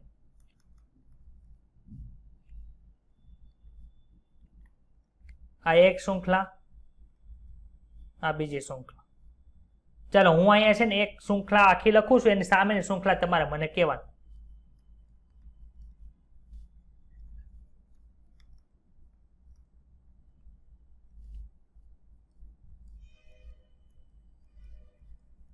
ચાલો અહીંયા શું આવશે એ મને કયો. સી સાથે કોણ જોડાય? જી. ટી સાથે કોણ જોડાય? એ. એ સાથે. ટી. જી સાથે. સી. ટી સાથે. એ. ટી સાથે. એ. એ સાથે. ટી. સી સાથે. જી. ક્લિયર? ચાલો Yes, સી sir. અને જી વચ્ચે કેટલા બંધ હોય ઈ કયો. ચાલો 3. ચાલો એમાં 3 બંધ બનાવવાના. ટી અને એ વચ્ચે 2. 2 દોયરા. પાછા ટી અને એ વચ્ચે, ફરી 2. જી અને સી વચ્ચે. 3. ખબર પડી કે આ બે શૃંખલા હોય એ કઈ રીતે જોડાયેલી હોય. હવે માનો કે ડીએનએ ના ઘણા બધા પ્રકાર છે, પણ આપણા સિલેબસની અંદર એક જ પ્રકાર છે. એને શું કહેવાય? તો કે બી ડીએનએ તરીકે અથવા તો બીટા ડીએનએ તરીકે ઓળખવામાં આવે. બીટા ડીએનએ બતાય કેવું? તો કે બીટા ડીએનએ છે ને તમને આવું બતાય. આપણે જોઈએ છે ને ડીએનએ જેટલી વાર કરીએ તો આવી રીતનું હોય. ખબર પડી? તો આને શું કહેવાય? માનો કે આ ભાગથી હું આ ભાગ લઉં તો એક કુંતલ બતાવીશ બધાને. આ એક કુંતલ બતાવીશ. હા. હવે ઈ કુંતલ એટલે શું થાય? તો કે એમાં તમે આખું જો ગોળ આખું બને છે, તો અહીંયાથી તમે માનો કે આ નીચે છેડો છે એને એ કયો ને આ ઉપરનો છેડો છે એને બી કયો, તો એ થી બી તરફ જાઓ તો તમે કેટલા અંશના ખૂણે મૂવ થઈ જશો? તો કે એ થી બી ના ખૂણે, એ થી બી તરફ જાઓ ને તો તમે 360 અંશ ના ખૂણે છે એ મૂવ થઈ જાય. એટલે સામે જોતા હોય તો ઉપર પહોંચો તો ઓલી બાજુ જોતા હોય એવી રીતે થઈ જાય. સોરી, સામે જોવો છો ને તો 360 ડિગ્રી, એટલે પાછા સામે જોશો ને ત્યારે તમે 360 ડિગ્રી ફેરવો એવું કહેવાય. ખબર પડે છે બધાને? સમજાણું હા. કે નથી સમજાતું? હા સર સમજે. ચાલો સર તમે મને ઈ કહો કે આ એ થી બી વચ્ચેનો જે ગાળો છે એટલે કે એક કુંતલ છે જેની વચ્ચે 360 અંશ સેલ્સિયસ અરે સોરી 360 અંશ છે આખું કુંતલ છે તેમાં કેટલા નાઇટ્રોજન બેઝ હોય? તો કે એક શૃંખલાની એક છેડો છે એની અંદર 10 ને સામે છે એને બીજા 10 એટલે કે ટોટલ 10 જોડી ન્યુક્લિયોટાઇડ આવેલા હોય. ખબર પડી? આ સમજાણું હોય તો કયો મને, ચલો નો સમજાણું હોય તો. હા સર. એટલે કે જો હું દોરું 1 2 3 4 5 6 7 8 9 અને 10 થયા. એની સામે શું હશે બીજી બાજુએ? તો કે બીજા 10 હશે. 1 2 3 4 5 6 7 8 9 અને 10. ખબર પડી? તો હવે તમે જો 360 છે ને એની વચ્ચે 10 ન્યુક્લિયોટાઇડની જોડી આવેલી છે તો આ ઉપરની જોડી અને નીચેની જોડી વચ્ચે એટલે કે એક જે જોડી છે અને બીજી એક જોડી છે એની વચ્ચે કેટલા અંશનો ખૂણો બને? કે સર 36 અંશનો ખૂણો બને. ખબર પડી? હા સર. આમાં કોઈને કઈ ડાઉટ હોય તો બોલો. છે ડાઉટ? ના ના. સર. ના સર. ચાલો હવે આપણે ઉપર જે છે એ ડિસ્ક્રિપ્શન રીડ કરી નાખીએ એટલે તમને ખબર પડે કે આપણે શું ભણ્યા.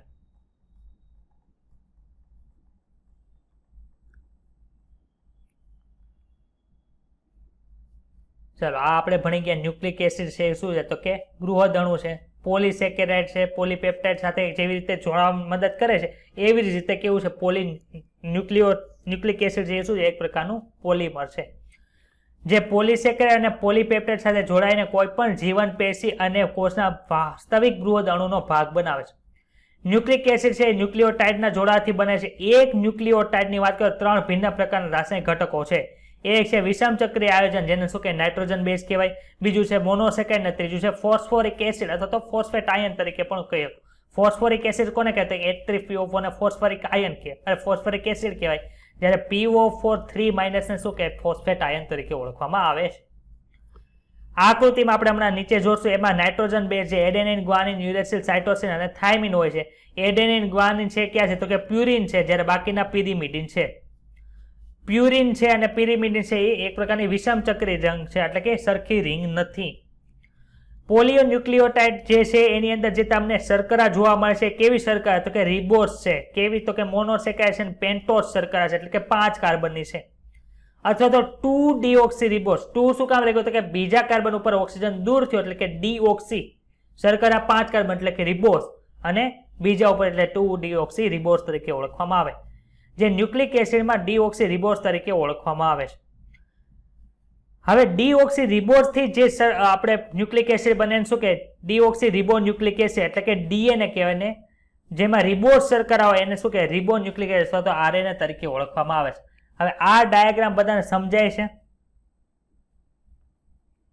જોવો તો આપણે સમજાયું કે નથી સમજાયું? આ શું છે ગ્વાનિન એટલે G આવે, સાઇટોસિન એટલે C આવે. G અને C વચ્ચે કેટલા હાઇડ્રોજન બંધ હોય ભાઈ? 3. આ 3 બતાય છે. આ પહેલો, બીજો, ત્રીજો બતાનો બતાય છે. ડેશ ડેશ ડેશ દોર્યું છે ઈ. હા. ચાલો બીજું કયું છે તો કે સાઇટોસિન એટલે C, ગ્વાનિન એટલે G. C અને G વચ્ચે કેટલા હાઇડ્રોજન બંધ હોય? 3. ચાલો આ બતાવીશ બધાને 3 હાઇડ્રોજન બંધ. આ શું છે ઉપર તો કે થાઇમિન છે બીજું છે એડેનિન. થાઇમિન અને એડેનિન વચ્ચે કેટલા હાઇડ્રોજન બંધ હોય? 2. ચલો બતાણા 1 અને 2 જો એટલે કોઈ નિર્બળ હાઇડ્રોજન બંધ. હવે આપણે જ્યારે પીસીઆર ભણશું એટલે કે પોલિમરેઝ ચેન રિએક્શન ભણશું ત્યારે બંને શૃંખલાઓ છે એકબીજાથી છૂટી પડી જાય છે. તો ક્યાં બંધ તૂટતા હશે? ફોસ્ફોડાયસ્ટર બંધ તૂટતા હશે કે પછી હાઇડ્રોજન બંધ તૂટતા હશે? હાઇડ્રોજન. ક્લિયર? ચાલો જો અહીં લખું T અને C વચ્ચે 2 હાઇડ્રોજન બંધ અને G અને C વચ્ચે 3 હાઇડ્રોજન બંધ છે જોવા મળે છે. પછી નિશાની જેવું બતાય છે, પગથિયા છે જોડી બનાવે છે અને 2 પગથિયા વચ્ચેનો ખૂણો 36 અંશનો હોય. આ સમજાણું કે ન સમજાણું? હા. ચાલો હવે આપણે આવું ભણીએ કે આ એક કુંતલ છે તો આ એક લંબાઈ કેટલી હોય? તો કે આટલી લંબાઈ છે ને 34 એંગસ્ટ્રોમ હોય. કેટલી હોય? 34 એંગસ્ટ્રોમ. આપણે જ્યારે ચેપ્ટર નંબર 6 ભણશું 12મા ધોરણનું, ત્યારે એંગસ્ટ્રોમની જગ્યાએ નેનોમીટર લખ્યું છે. હવે એંગસ્ટ્રોમમાંથી નેનોમીટરમાં ફેરવતા તમે ફિઝિક્સમાં ભણી ગયા હશો. 10⁻9. હા, 10⁻9 કરો એટલે ઈ મીટરની અંદર થાય. નેનોમીટર ને મીટરની અંદર ફેરવશો. 10⁻10 લગાડશો તો ઈ એંગસ્ટ્રોમ ને તમે મીટરમાં ફેરવો છો. પરંતુ ત્યારે ઈ આપણે ત્યારે ચર્ચા કરીશું. હવે આની અંદર કેટલા પગથિયા હોય કયો તો મને? 10 નાઇટ્રોજન બેઝ ની જોડ હોય. તો 2 નાઇટ્રોજન બેઝ ની જે જોડ છે, એટલે કે 2 નાઇટ્રોજન બેઝ પેર લખવું એટલે બીપી લખાય છે. તો એની વચ્ચે જે તમને જોવા મળે તો એ કેટલું અંતર હશે એ મને કયો. તો કે 34 એંગસ્ટ્રોમ છે એને હું 10 વડે ભાંગું એટલે મને 3.4 એંગસ્ટ્રોમ જોવા મળે. ખબર પડી? હા. તો જો અહીંયા લખ્યું હા, હશે સર. કુંતલની લંબાઈ કેટલી હોય? 34 એંગસ્ટ્રોમ હોય. અને 5 ની જે બે જોડે એટલે કે બેઝ પેર છે એની વચ્ચેનો અંતર 3.4 એંગસ્ટ્રોમ હોય છે. આ કોની લાક્ષણિકતા છે? તો કે BDNA ની લાક્ષણિકતા છે. તો આમાં કોઈ જાતનો વાંધો હોય અથવા તો ડાઉટ હોય તો મને પૂછી શકે છે. આ શું BDNA? BDNA એક પ્રકારનો DNA નો પ્રકાર છે. જે આપણે આ ઉપર DNA ભણ્યા ને એને શું કહેવાય? તો કે DNA છે, પણ કેવું છે? તો કે BDNA છે. ઘણા બધા પ્રકારના ZDNA આવે, ADN આવે, પણ એ તમારા સિલેબસની અંદર નથી. ખબર પડી? ઓકે. ચાલો, હવે આપણે જે ટોપિક છે પોલિમરમાં મોનોમરને જોડતા બંધનો પ્રકાર તે આપણે ભણી ગયા છે. પ્રોટીનની અંદર કોણ હોય? પેપ્ટાઇડ બંધ. આપણે જોયું C ડબલ હોય તો NH2 વચ્ચેથી નિર્જલીકરણની પ્રોસેસ થઈને શું બને છે? તો કે પોલિમરમાં પેપ્ટાઇડ બંધની રચના થાય. ગ્લાયકોસિડિક બંધ ક્યાં આવેલો હોય? તો કે પોલિસેકેરાઇડમાં મોનોસેકેરાઇડ છે કોના દ્વારા જોડાય? તો કે ગ્લાયકોસિડિકની બંધથી જોડાય છે. અને એ પણ કેવી પ્રક્રિયા? તો કે નિર્જલીકરણની પ્રક્રિયા છે. હવે ન્યુક્લિક એસિડમાં એક ન્યુક્લિયોટાઇડ છે એ શર્કરાના ત્રીજા કાર્બન અને તેના પછીના ન્યુક્લિયોટાઇડ શર્કરાના 5મા કાર્બન સાથે ફોસ્ફેટ સમૂહ દ્વારા જોડાય છે. આ જે સમૂહ છે એને શું કહેવાય? એસ્ટર બંધ છે. અને બે બંધ છે એટલે શું કહેવાય? ફોસ્ફોડાયસ્ટર બંધ કહેવાય છે. આમાં ડાઉટ હોય તો બોલી જાઓ. નો સર. છે ડાઉટ? સર, પ્રાઇમરમાં કયું હોય? 5 ડેઝ થી ચાલુ થાય કે 3 ડેઝ થી ચાલુ થાય? શું પ્રાઇમર RNA કા DNA પ્રાઇમરમાં? પ્રાઇમર જ્યારે આપણે ભણાવીશ ત્યારે તમને ડિટેલની અંદર કહેશું. પ્રાઇમર આખું ટોપિક જ છે. જે આપણે DNA પોલિમરેઝ છે એને બનવા માટે પ્રાઇમરની જરૂર પડે. ત્યારે 3 ડેઝ 5 ડેઝ હોય, પણ કયા પ્રાઇમરથી DNA પોલિમરેઝ છે એ સંશ્લેષણ શરૂ કરશે ત્યારે એ ડિટેલની અંદર ભણાવીશ. ક્લિયર? શું નામ છે? વાલોદ. ક્લિયર. ચલો, બીજા કોઈને કઈ ડાઉટ હોય તો બોલો. છે ડાઉટ? ના સર. ચાલો સર, હવે તમે અમને એ કહો કે આ પ્રાથમિક અને દ્વિતીયક ચયાપચય કે છે એટલે એ શું? આ ટેબલ મોસ્ટ IMP છે. હજી કહું છું, ગયા વખતે 2 ક્વેશ્ચન 2021 ની અંદર આમાંથી પૂછાઈ ગયા હતા. નીચેનાથી કયો ડ્રગ્સનો પ્રકાર એટલે કે ડ્રગ્સ છે એવી રીતનો પ્રશ્ન પૂછ્યો હતો ને એક બીજો આમાંથી પ્રશ્ન પૂછેલો હતો. યાદ આવે છે? ચલો, ચયાપચયકો એટલે શું? પહેલા તો તો કે ચયાપચયકો એને કહેવાય કે જેના દ્વારા આખી બધી પ્રોસેસ છે બધી થતી હોય. ગ્લુકોઝ છે એને ચયાપચય કહેવાય. હા સર, એને કહેવાય. ગેલેક્ટોઝ, હા એને કહેવાય. એમિનો એસિડ છે એ બધાને શું કહેવાય છે? તો કે એ બધાને કહેવાય છે. ચાલો, તો 2 પ્રકારના ચયાપચય ક્યાં કે? એક તો પ્રાથમિક ચયાપચયકો અને બીજું છે દ્વિતીયક ચયાપચયકો. તમને કોષ્ટકની અંદર જે આપેલા છે એ દ્વિતીયક ચયાપચયકો છે.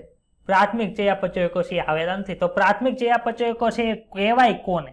તો કે જે પ્રાથમિક ચયાપચયકો જે છે એ ક્યાં કોઈ? તો કે એ ડાયરેક્ટ પ્રક્રિયા કોઈ પણ થતી હોય એમાં વચ્ચે વચ્ચે જે ભાગ લે છે એને શું કહેવાય છે? તો કે એને પ્રાથમિક ચયાપચયકો તરીકે ઓળખવામાં આવે છે. દ્વિતીયક ચયાપચય કોને કહેવાય? તો કે આખી પ્રોસેસની જે નીપજ હોય જે છેલ્લે બને છે એને શું કહેવાય છે? તો કે એને દ્વિતીયક ચયાપચયકો તરીકે ઓળખવામાં આવે છે. આમાં આપણને ખબર છે રબર છે, ગુંદર છે, સેલ્યુલોઝ છે, આપણને ક્યાંથી મળે છે? તો કે વનસ્પતિમાંથી મળે છે. ક્યારે મળે? તો કે બધી પ્રોસેસ થઈ ગયા હોય પછી મળે છે. આથી એને શું કહે? દ્વિતીયક ચયાપચયકો તરીકે ઓળખવામાં આવે છે. બીજા બધા ક્યાં ક્યાં? તો કે રંજક દ્રવ્યો છે. ક્યાં હોય? તો કે રંજક કણોની અંદર હોય. કોણ કોણ છે? તો કે કેરોટીનોઇડ છે, એન્થ્રોસાયનિન છે.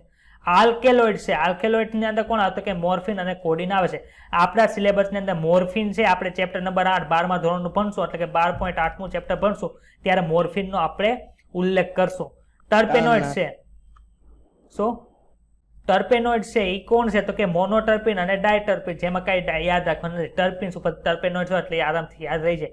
આવશ્યક એટલે કે એસેન્શિયલ ઓઇલ તરીકે કોણ છે તો કે લેમન ગ્રાસ છે. ટોક્સિન એટલે કે ઝેર તરીકે કોણ હોય તો કે એબ્રિન અને રિસિન છે. જ્યારે લેક્ટિન્સ છે એ કોણ છે તો કે કોનકેલેવેનિન એ છે એના ડ્રગ્સ આપણે લેક્ટિન્સ તરીકે યુઝ થાય છે. જ્યારે ડ્રગ્સની અંદર એટલે કે કુરકુમિન અને વિનબ્લાસ્ટિન છે એક પ્રકારની ડ્રગ્સ તરીકે યુઝ થાય છે. તો મેઇન આપણે આ ટોપિકમાંથી ભણવાનું શું છે તો કે પ્રાથમિક ચયાપચય અને દ્વિતીયક ચયાપચયની વ્યાખ્યા શું છે તો કે જે યુઝ થાય છે, જે પ્રક્રિયાની અંદર ભાગ લે છે એ બધા કોણ હોય તો કે પ્રાથમિક ચયાપચયકો છે. અને જે ભાગ લેતા નથી અને ડાયરેક્ટ અંતિમ પેદાશ છે જે પ્રક્રિયાની એને શું કહેવાય છે તો કે એને દ્વિતીયક ચયાપચયક તરીકે ઓળખવામાં આવે.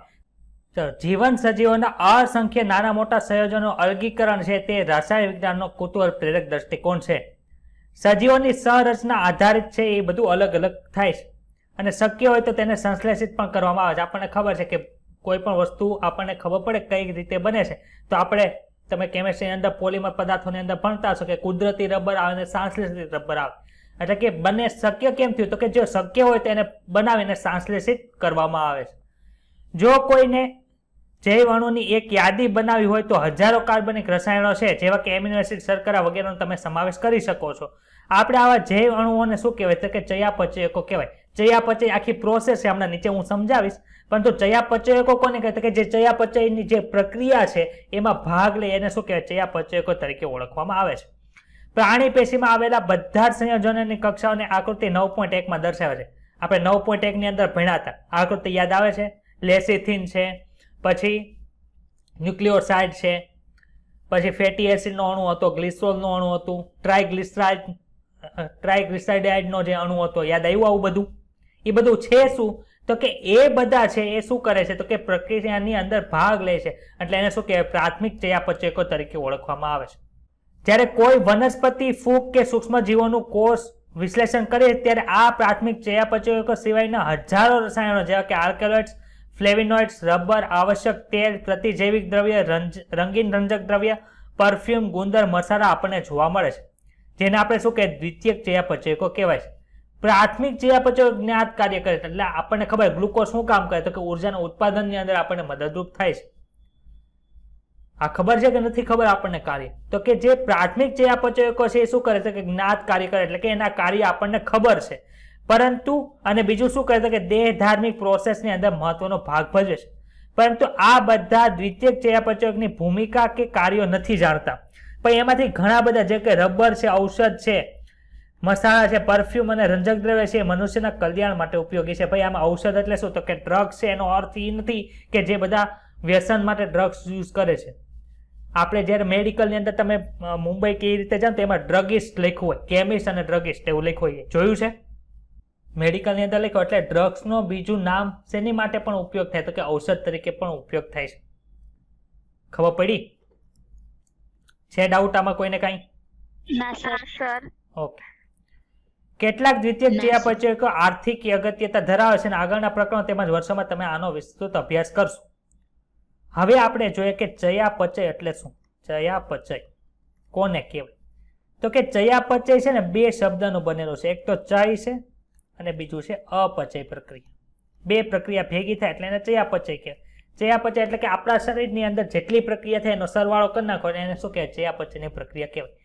ચય પ્રક્રિયાની અંદર શું થાય તો કે નાના નાના ઘટકો છે એ ભેગા મળીને કંઈક નિર્માણ થાય એને ચય પ્રક્રિયા તરીકે કહેવાય. માનો કે એમિનો એસિડ છે, તમે ખાધું એમાંથી બધા તમે પ્રોટીન તોડી નાખ્યા, એમાંથી જે એમિનો એસિડ બન્યા એ એમિનો એસિડ પાછા ભેગા કરીને તમે નવું પ્રોટીન બનાવો તો કોઈ વસ્તુનું નિર્માણ થયું એને શું કહેવાય ચય પ્રક્રિયા તરીકે ઓળખવામાં આવે છે. ચય પ્રક્રિયા અંદર શું થાય તો કે ઉર્જા છે એ આપણને જોવે એટલે કે ઉર્જાનો ઉપયોગ કરીને નવી વસ્તુનું નિર્માણ થાય. જે અપચય પ્રક્રિયાની અંદર શું થાય તો કે જે પદાર્થ આપણી પાસે છે એને આપણે તોડીને ઉર્જા મુક્ત કરીએ એ પ્રક્રિયાને શું કહેવાય છે તો કે અપચય પ્રક્રિયા કહેવાય. આ વસ્તુ સમજાણી કે નથી સમજાણી? સમજાણું સર. તમારે ડાયાગ્રામ બુક ની અંદર એક આવો ડાયાગ્રામ આપ્યો છે.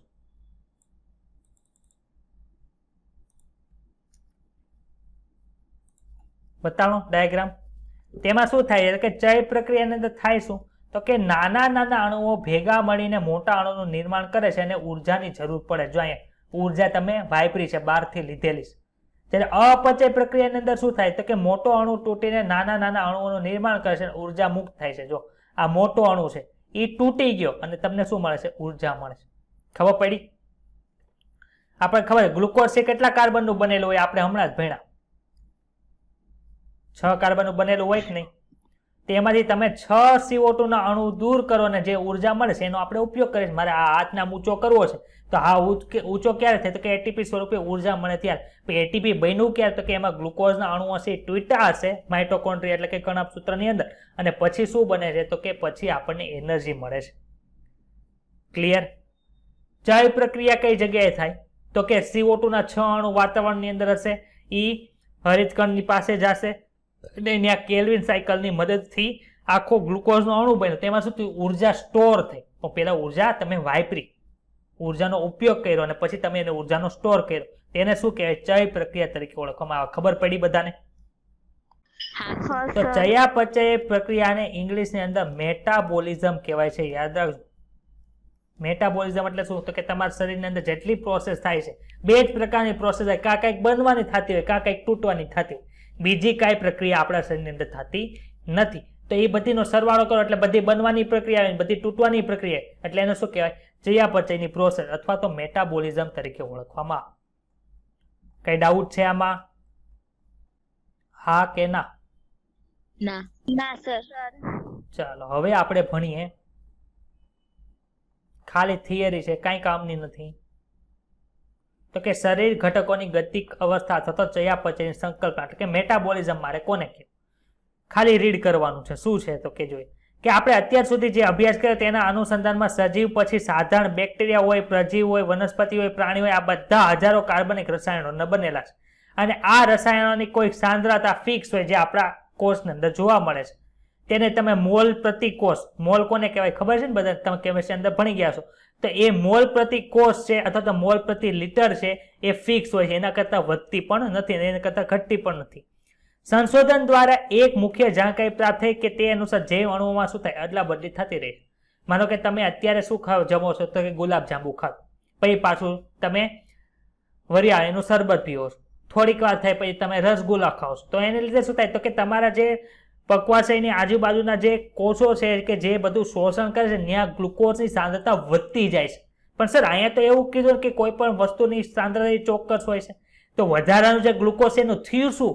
તો કે જે વધારાનું ગ્લુકોઝ છે એ ઇન્સ્યુલિનની મદદથી ગ્લાયકોજનની અંદર સ્ટોર થઈ, અને એ ગ્લાયકોજન છે પછી હિપેટોસાઇટ છે કે ગમે બીજા એડિપોઝ ટિશ્યુ એની અંદર સ્ટોર થવા માટે રૂપાંતરણ દ્વારા થાય. તો વધારાના ગ્લુકોઝ એ બીજા અણુઓની અંદર ફરી ગયા, એ પાછું બીજા અણુઓની અંદર ફરતું જાય. તો એને શું કહેવાય? તો કે એકબીજા જૈવ અણુઓની અંદર શું થાય છે? અદલા બદલી થતી રહે છે. એનો અર્થ એ થાય કે સતત નવા જૈવ અણુઓ છે એમાં પરિવર્તન થતું જાય છે અને બીજા જૈવ અણુઓના જોડાવાથી બનતા રહે છે. સજીવોમાં આ નિર્માણ છે પછી આ તૂટવાની ક્રિયા છે એ રાસાયણિક પ્રક્રિયાઓ સતત થયા કરે છે અને બધી જ રાસાયણિક ક્રિયાઓનો સરવાળો છે એને શું કહે? ચયાપચય તરીકે ઓળખવામાં આવે છે. ખબર પડી? ના સર. ના સર. સૌથી મહત્વપૂર્ણ એ છે કે એકબીજા સાથે જોડાયેલ આ ચયાપચય ટ્રાફિક અત્યંત સરળ ગતિ દ્વારા કોઈ પણ દુર્ઘટના વગર સ્વસ્થ અવસ્થા જાળવી રાખવા માટે હોય છે. માનો કે તમારી અંદર ચયાપચય કંઈક ખોટવાઈ ગયું, માનો કે તમારા શરીરની અંદર ઇન્સ્યુલિન નથી બનતું, તો શું થાય? તો કે ગ્લુકોઝમાંથી ગ્લાયકોજન નહીં બને. ગ્લુકોઝમાંથી ગ્લાયકોજન નહીં બને તો તમારા શરીરની અંદર ગ્લુકોઝનું પ્રમાણ સતત વધતું જાય, તેને ડાયાબિટીસ કહો છો. તો એને ખોટ જે પડી કે જેને લીધે ઇન્સ્યુલિન નથી, એને લીધે આ નથી થતું, તો તમારે શું કરવું પડે? ઇન્સ્યુલિનના ઇન્જેક્શન લેવા પડે. આવું આપણે જોઈએ છે કે નથી જોતા? તો શું એક જે આખી ચયાપચયની પથવી હતી એમાં કંઈક એક્સિડન્ટ થઈ ગયો એને લીધે આવું થતું હતું. તો હવે એને રિપેર કરવા માટે આપણે શું કહેતું કે બહારથી દવા લઈએ છીએ. જો આ લખ્યું. આ ચયાપચય પ્રક્રિયાઓ વિશિષ્ટતા એ છે કે તેઓ રાસાયણિક પ્રક્રિયા છે, ઉત્પ્રેરિત પ્રક્રિયાઓ છે. એટલે કે કોઈ પણ વસ્તુની હાજરીમાં એ પ્રક્રિયા કેવી થાય? તો કે સ્પીડમાં થાય છે. એના ઉદાહરણ આપણે એક કાર્બોનિક એસિડનું નીચે આપ્યું છે એમાંથી જોવાના છે. જીવન તંત્રમાં કોઈ પણ ચયાપચય રૂપાંતરણ ઉત્પ્રેરક વગર છે પૂર્ણ થતું નથી. CO2 નું પાણીમાં ઓગળવું એક ભૌતિક પ્રક્રિયા છે. ઉત્પ્રેરક કે જે ચયાપચયની રૂપાંતરમાં ગતિ વધારે તે પણ એક પ્રકારનું પ્રોટીન હોય છે. અને આવા પ્રોટીન કે જે પ્રક્રિયાની જે સ્પીડ છે એને વધારે છે એને શું કહેવાય? ઉત્સેચક તરીકે ઓળખવામાં આવે. હવે આનો જે છેલ્લો ટોપિક આપણે ભણશું આવતીકાલ, એમાં શું હોય છે તો કે એ મેઇન છે ઉત્સેચક તરીકે ઓળખવામાં આવે છે. જીવનનો આધાર શું છે તો કે આપણે ભણ્યા કે ચયાપચય છે એ જીવનનો આધાર છે. એ પ્રોસેસ શરૂ હોય તમે જીવન ન હોય તો મરી ગયા. કઈ રીતે જો અહીં લખું તો કે ચયાપચય પદ દ્વારા ઘટકોમાંથી જટિલ ઘટકો બને. કેવા તો કે એસિટિક એસિડમાંથી કોલેસ્ટ્રોલ બનો. કોલેસ્ટ્રોલ કોને કે એનું એક એક્ઝામ્પલ આપણે ગઈકાલના લેક્ચરની અંદર એક આકૃતિ જોઈ હતી. યાદ આવે છે બધાને? યાદ આવ્યું? મને અવાજ નથી આવતો, કોઈ હા તો પાડી પણ. હા સર. હા, તો આ જે પ્રક્રિયા છે સામાન્ય ઘટકમાંથી જટિલ ઘટકો બને એને ચય કહેવાય કે અપચય કહેવાય? ચય પ્રક્રિયા તરીકે ઓળખવામાં આવે છે. બીજી પ્રક્રિયા કઈ છે તો કે જટિલ પદાર્થોમાંથી સરળ પદાર્થો બને. જેમ કે કંકાળ સ્નાયુ, 3 પ્રકારના સ્નાયુ આપણે ભણવાના છે, એમાંથી એક પ્રકારનો સ્નાયુ જે કંકાળ સ્નાયુ છે, એસિડ સ્નાયુ છે, એની અંદર ગ્લુકોઝમાંથી લેક્ટિક એસિડનું નિર્માણ થાય. તો એવા એને શું કહે તો કે અપચય પ્રક્રિયા તરીકે ઓળખવામાં આવે છે. પ્રથમ પ્રકારની પ્રક્રિયા જે જૈવ સંશ્લેષણ પર અથવા તો ચયપદ કહેવાય. બીજીમાં વિખંડન થાય એટલે કે તૂટે છે, એને શું કે અપચય પદ તરીકે ઓળખવામાં આવે છે. ચયપથની અંદર શું થાય તો કે શક્તિ વપરાય છે.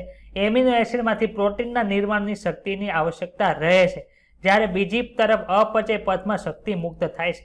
ઉદાહરણ તરીકે કંકાળ સ્નાયુમાં ગ્લુકોઝ લેક્ટિક એસિડની અંદર વિઘટન પામે છે ત્યારે શક્તિ મુક્ત થાય છે. આપણે ભણશું કે જ્યારે અજારક શ્વસન થશે ત્યારે ગ્લુકોઝમાંથી ઓછી પ્રમાણની અંદર શક્તિ મુક્ત થશે અને એમાંથી શું બને તો કે લેક્ટિક એસિડ છે એ બને છે.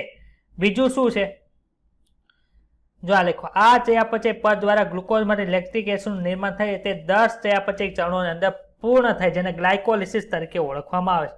ગ્લાયકોલિસિસ છે આપણે ભણશું જે શ્વસનવાળા ચેપ્ટરની અંદર છે. 10 સ્ટેપ છે. ગ્લુકોઝ 6 ફોસ્ફેટ, ફ્રુક્ટોઝ 6 ફોસ્ફેટ, એ આખો જે તબક્કો છે ને છેલ્લે પાયરુવિક એસિડમાં થાય રૂપાંતર પામે ત્યારે શું બને છે તો કે એ ગ્લાયકોલિસિસ પૂર્ણ થાય. એ 10 સ્ટેપની પ્રક્રિયા છે, આપણે 14મા ચેપ્ટરની અંદર ભણશું. સજીવોમાં પોષક દ્રવ્યના અવનત થવા એટલે કે તૂટવાથી મુક્ત થતી આ શક્તિ છે રાસાયણિક બંધના સ્વરૂપમાં સંચિત થાય એટલે કે સ્ટોર થાય, જેને શું કહેવાય છે તો કે એટીપી એટલે કે એડિનોસાઇન ટ્રાઇફોસ્ફેટ તરીકે ઓળખવામાં આવે. તમને એમ પૂછે કે તમારા શરીરની અંદર ઉર્જાનું ચલણ કયું છે. માનો કે આપણે તમારે કઈ વસ્તુ લેવા જાવી હોય તમે શું આપો? રૂપિયા આપો છો ને ત્યાં. તે રૂપિયા છે શું છે તો કે ભારતની અંદર તમારે કોઈ પણ વસ્તુ લેવી હોય તો એને ચલણ તરીકે ઓળખવામાં આવે રૂપિયા. તો આપણા શરીરની અંદર તમારે શક્તિની હેરફેર કરવી હોય તો શેના દ્વારા થાય તો કે એટીપી દ્વારા થાય. એટીપી ને ઉર્જાનું ચલણ તરીકે ઓળખવામાં આવે છે. સજીવો શક્તિ કેવી રીતે પ્રાપ્ત કરે છે, તેમાં કયા પ્રકારની યોજના વિકસાવવામાં આવે, તે કયા સ્વરૂપે કેવી રીતે શક્તિનો સંચય કરે છે, તેઓ શક્તિને કાર્યમાં કેવી રીતે ફેરવે છે, આ બધી જ બાબતો છે એ આપણા આમાં જ ભણશું. 11-12 સાયન્સની અંદર જ ભણવાના છે. એને શું કે જૈવ શક્તિ વિજ્ઞાન તરીકે ઓળખવામાં આવે છે. જીવંત અવસ્થા છેલ્લો ટોપિક આજનો છે. જીવંત અવસ્થા એટલે શું તો કે આ સ્તર તમે સમજી ગયા હશે કે સજીવોમાં તેમની જરૂરિયાત અનુસાર નિશ્ચિત સાંદ્રતાની અંદર હજારો રાસાયણિક સંયોજનો જોવા મળે છે, જેને ચયાપચયકો અથવા તો જૈવ અણુ તરીકે ઓળખવામાં આવે છે. ઉદાહરણ તરીકે રુધિરની અંદર શર્કરા એટલે કે ગ્લુકોઝની માત્રા કેટલી હોવી જોઈએ તો કે સામાન્ય રીતે 4.2 થી 6.1 મિલીમોલ છે એટલી હોય છે. કોની તો કે શર્કરાની સાંદ્રતા. જ્યારે અંતઃસ્ત્રાવની સાંદ્રતા કેટલી હોય તો કે નેનોગ્રામ પ્રતિ મિલીલીટર હોય છે. આ ખબર પડી? આમાં કોઈને ડાઉટ હોય તો બોલ. ના સર. ના સર. સૌથી મહત્વનું તથ્ય એ છે કે જૈવિક તંત્રમાં બધા સજીવ એક સ્થિર અવસ્થાની અંદર જોવા મળે, એટલે એક સ્થિર સાંદ્રતાની અંદર જોવા મળે. આપણે ઉપર ભણ્યા હતા, હમણાં ભણાયું હતું કે ગ્લુકોઝની સાંદ્રતા એક લેવલથી વધી જાય એટલે કે 4.2 6.1 મિલીમોલ અહીં કીધું, એની કરતાં વધી ગઈ હોય તો શું થાય તો કે ગ્લાયકોઝનની અંદર ફેરવાઈ જાય છે. એટલે કોષની અંદર છે કોઈ પણ વસ્તુની કોઈ પણ ઘટકની સાંદ્રતા કેવી હોય એક સ્થિર રહે છે. જેમાં બધા જૈવ અણુ એક નિશ્ચિત માત્રાની અંદર હોય છે, તે જૈવ અણુ એક ચયાપચયિક પ્રવાહની અંદર હોય છે. કોઈ પણ રાસાયણિક કે ભૌતિક પ્રક્રિયા સ્વતઃ સંતુલન પ્રાપ્ત કરે એટલે કે પોતાને મેળે છે, બધી પ્રક્રિયા થાય તમારે કરવા જાવી પડતી નથી. સ્થિર અવસ્થા તે કેવી હોય છે અસંતુલિત હોય છે અને ભૌતિક સિદ્ધાંતના અનુસાર કોઈ પણ તંત્ર છે સંતુલનમાં કાર્ય કરતું નથી, એટલે કે જેમાં સજીવ છે કાર્ય કરે છે તેમના ક્યારેય પણ સંતુલનની સ્થિતિ હોઈ શકતી નથી. અર્થાત જીવંત અવસ્થા છે એક અસંતુલિત સ્થાયી અવસ્થા છે જેનાથી કાર્ય કરી શકે, એટલે કે એને હોમિયોસ્ટેસિસ તરીકે ઓળખવામાં આવે. સ્ટેસિસ એટલે કે કોઈ પણ માનો કે તમે અહીંયા છે આ કોર્સની અંદર છે 6.1 મિલીમોલ સાંદ્રતા છે ને હવે તમે રસગુલ્લા ખાઓ છો એટલે ત્યાં ગ્લુકોઝની સાંદ્રતા છે વધી ગઈ તો પોતાના મેળે એ ગ્લુકોઝની સાંદ્રતા ઓછી કરશે એટલે કે સ્વતઃ સંતુલન પ્રાપ્ત કરે છે પરંતુ શું ત્યાં 6.1 મિલીમોલ છે એમ રહેશે તમે રોટલી ખાશો તો ત્યાં ગ્લુકોઝનું પ્રમાણ વધશે કે નહીં વધે તો કે પાછું વધશે તો પાછું શું કરશે તો પાછી ગ્લુકોઝમાંથી ગ્લાયકોજન બનાવીને એને સ્ટોર કરશે ખબર પડી આ જે છે પોતાની મેળે કોઈ પણ ચોક્કસ સાંદ્રતાની અંદર છે એ જાળવી રાખવાની જે ઘટના છે એને શું કે હોમિયોસ્ટેસિસ તરીકે ઓળખવામાં આવે આ હોમિયોસ્ટેસિસ શબ્દ આપણે પાછો 12મા ધોરણના 13મા ચેપ્ટરની અંદર પાછું ભણશું જૈવિક પ્રક્રિયા સતત એવો પ્રયત્ન છે જેનાથી સંતુલનથી બચી શકાય છે તે માટે હંમેશા શક્તિની આવશ્યકતા રહે છે એટલે કે ચયાપચય એક એવી પ્રક્રિયા છે જેમાં શક્તિ પ્રાપ્ત થાય એટલે કે જીવંત અવસ્થા અને ચયાપચય એકબીજાના પર્યાયવાચી છે જો તમે જીવત હોય તો તમારા અંદર ચયાપચયની પ્રક્રિયા થાય છે જો તમારા અંદર ચયાપચયની પ્રક્રિયા નથી થતી તો તમે જીવંત નથી ખબર પડી એટલે ચયાપચય વગર છે એ જીવંત અવસ્થા પ્રાપ્ત થઈ શકે નહીં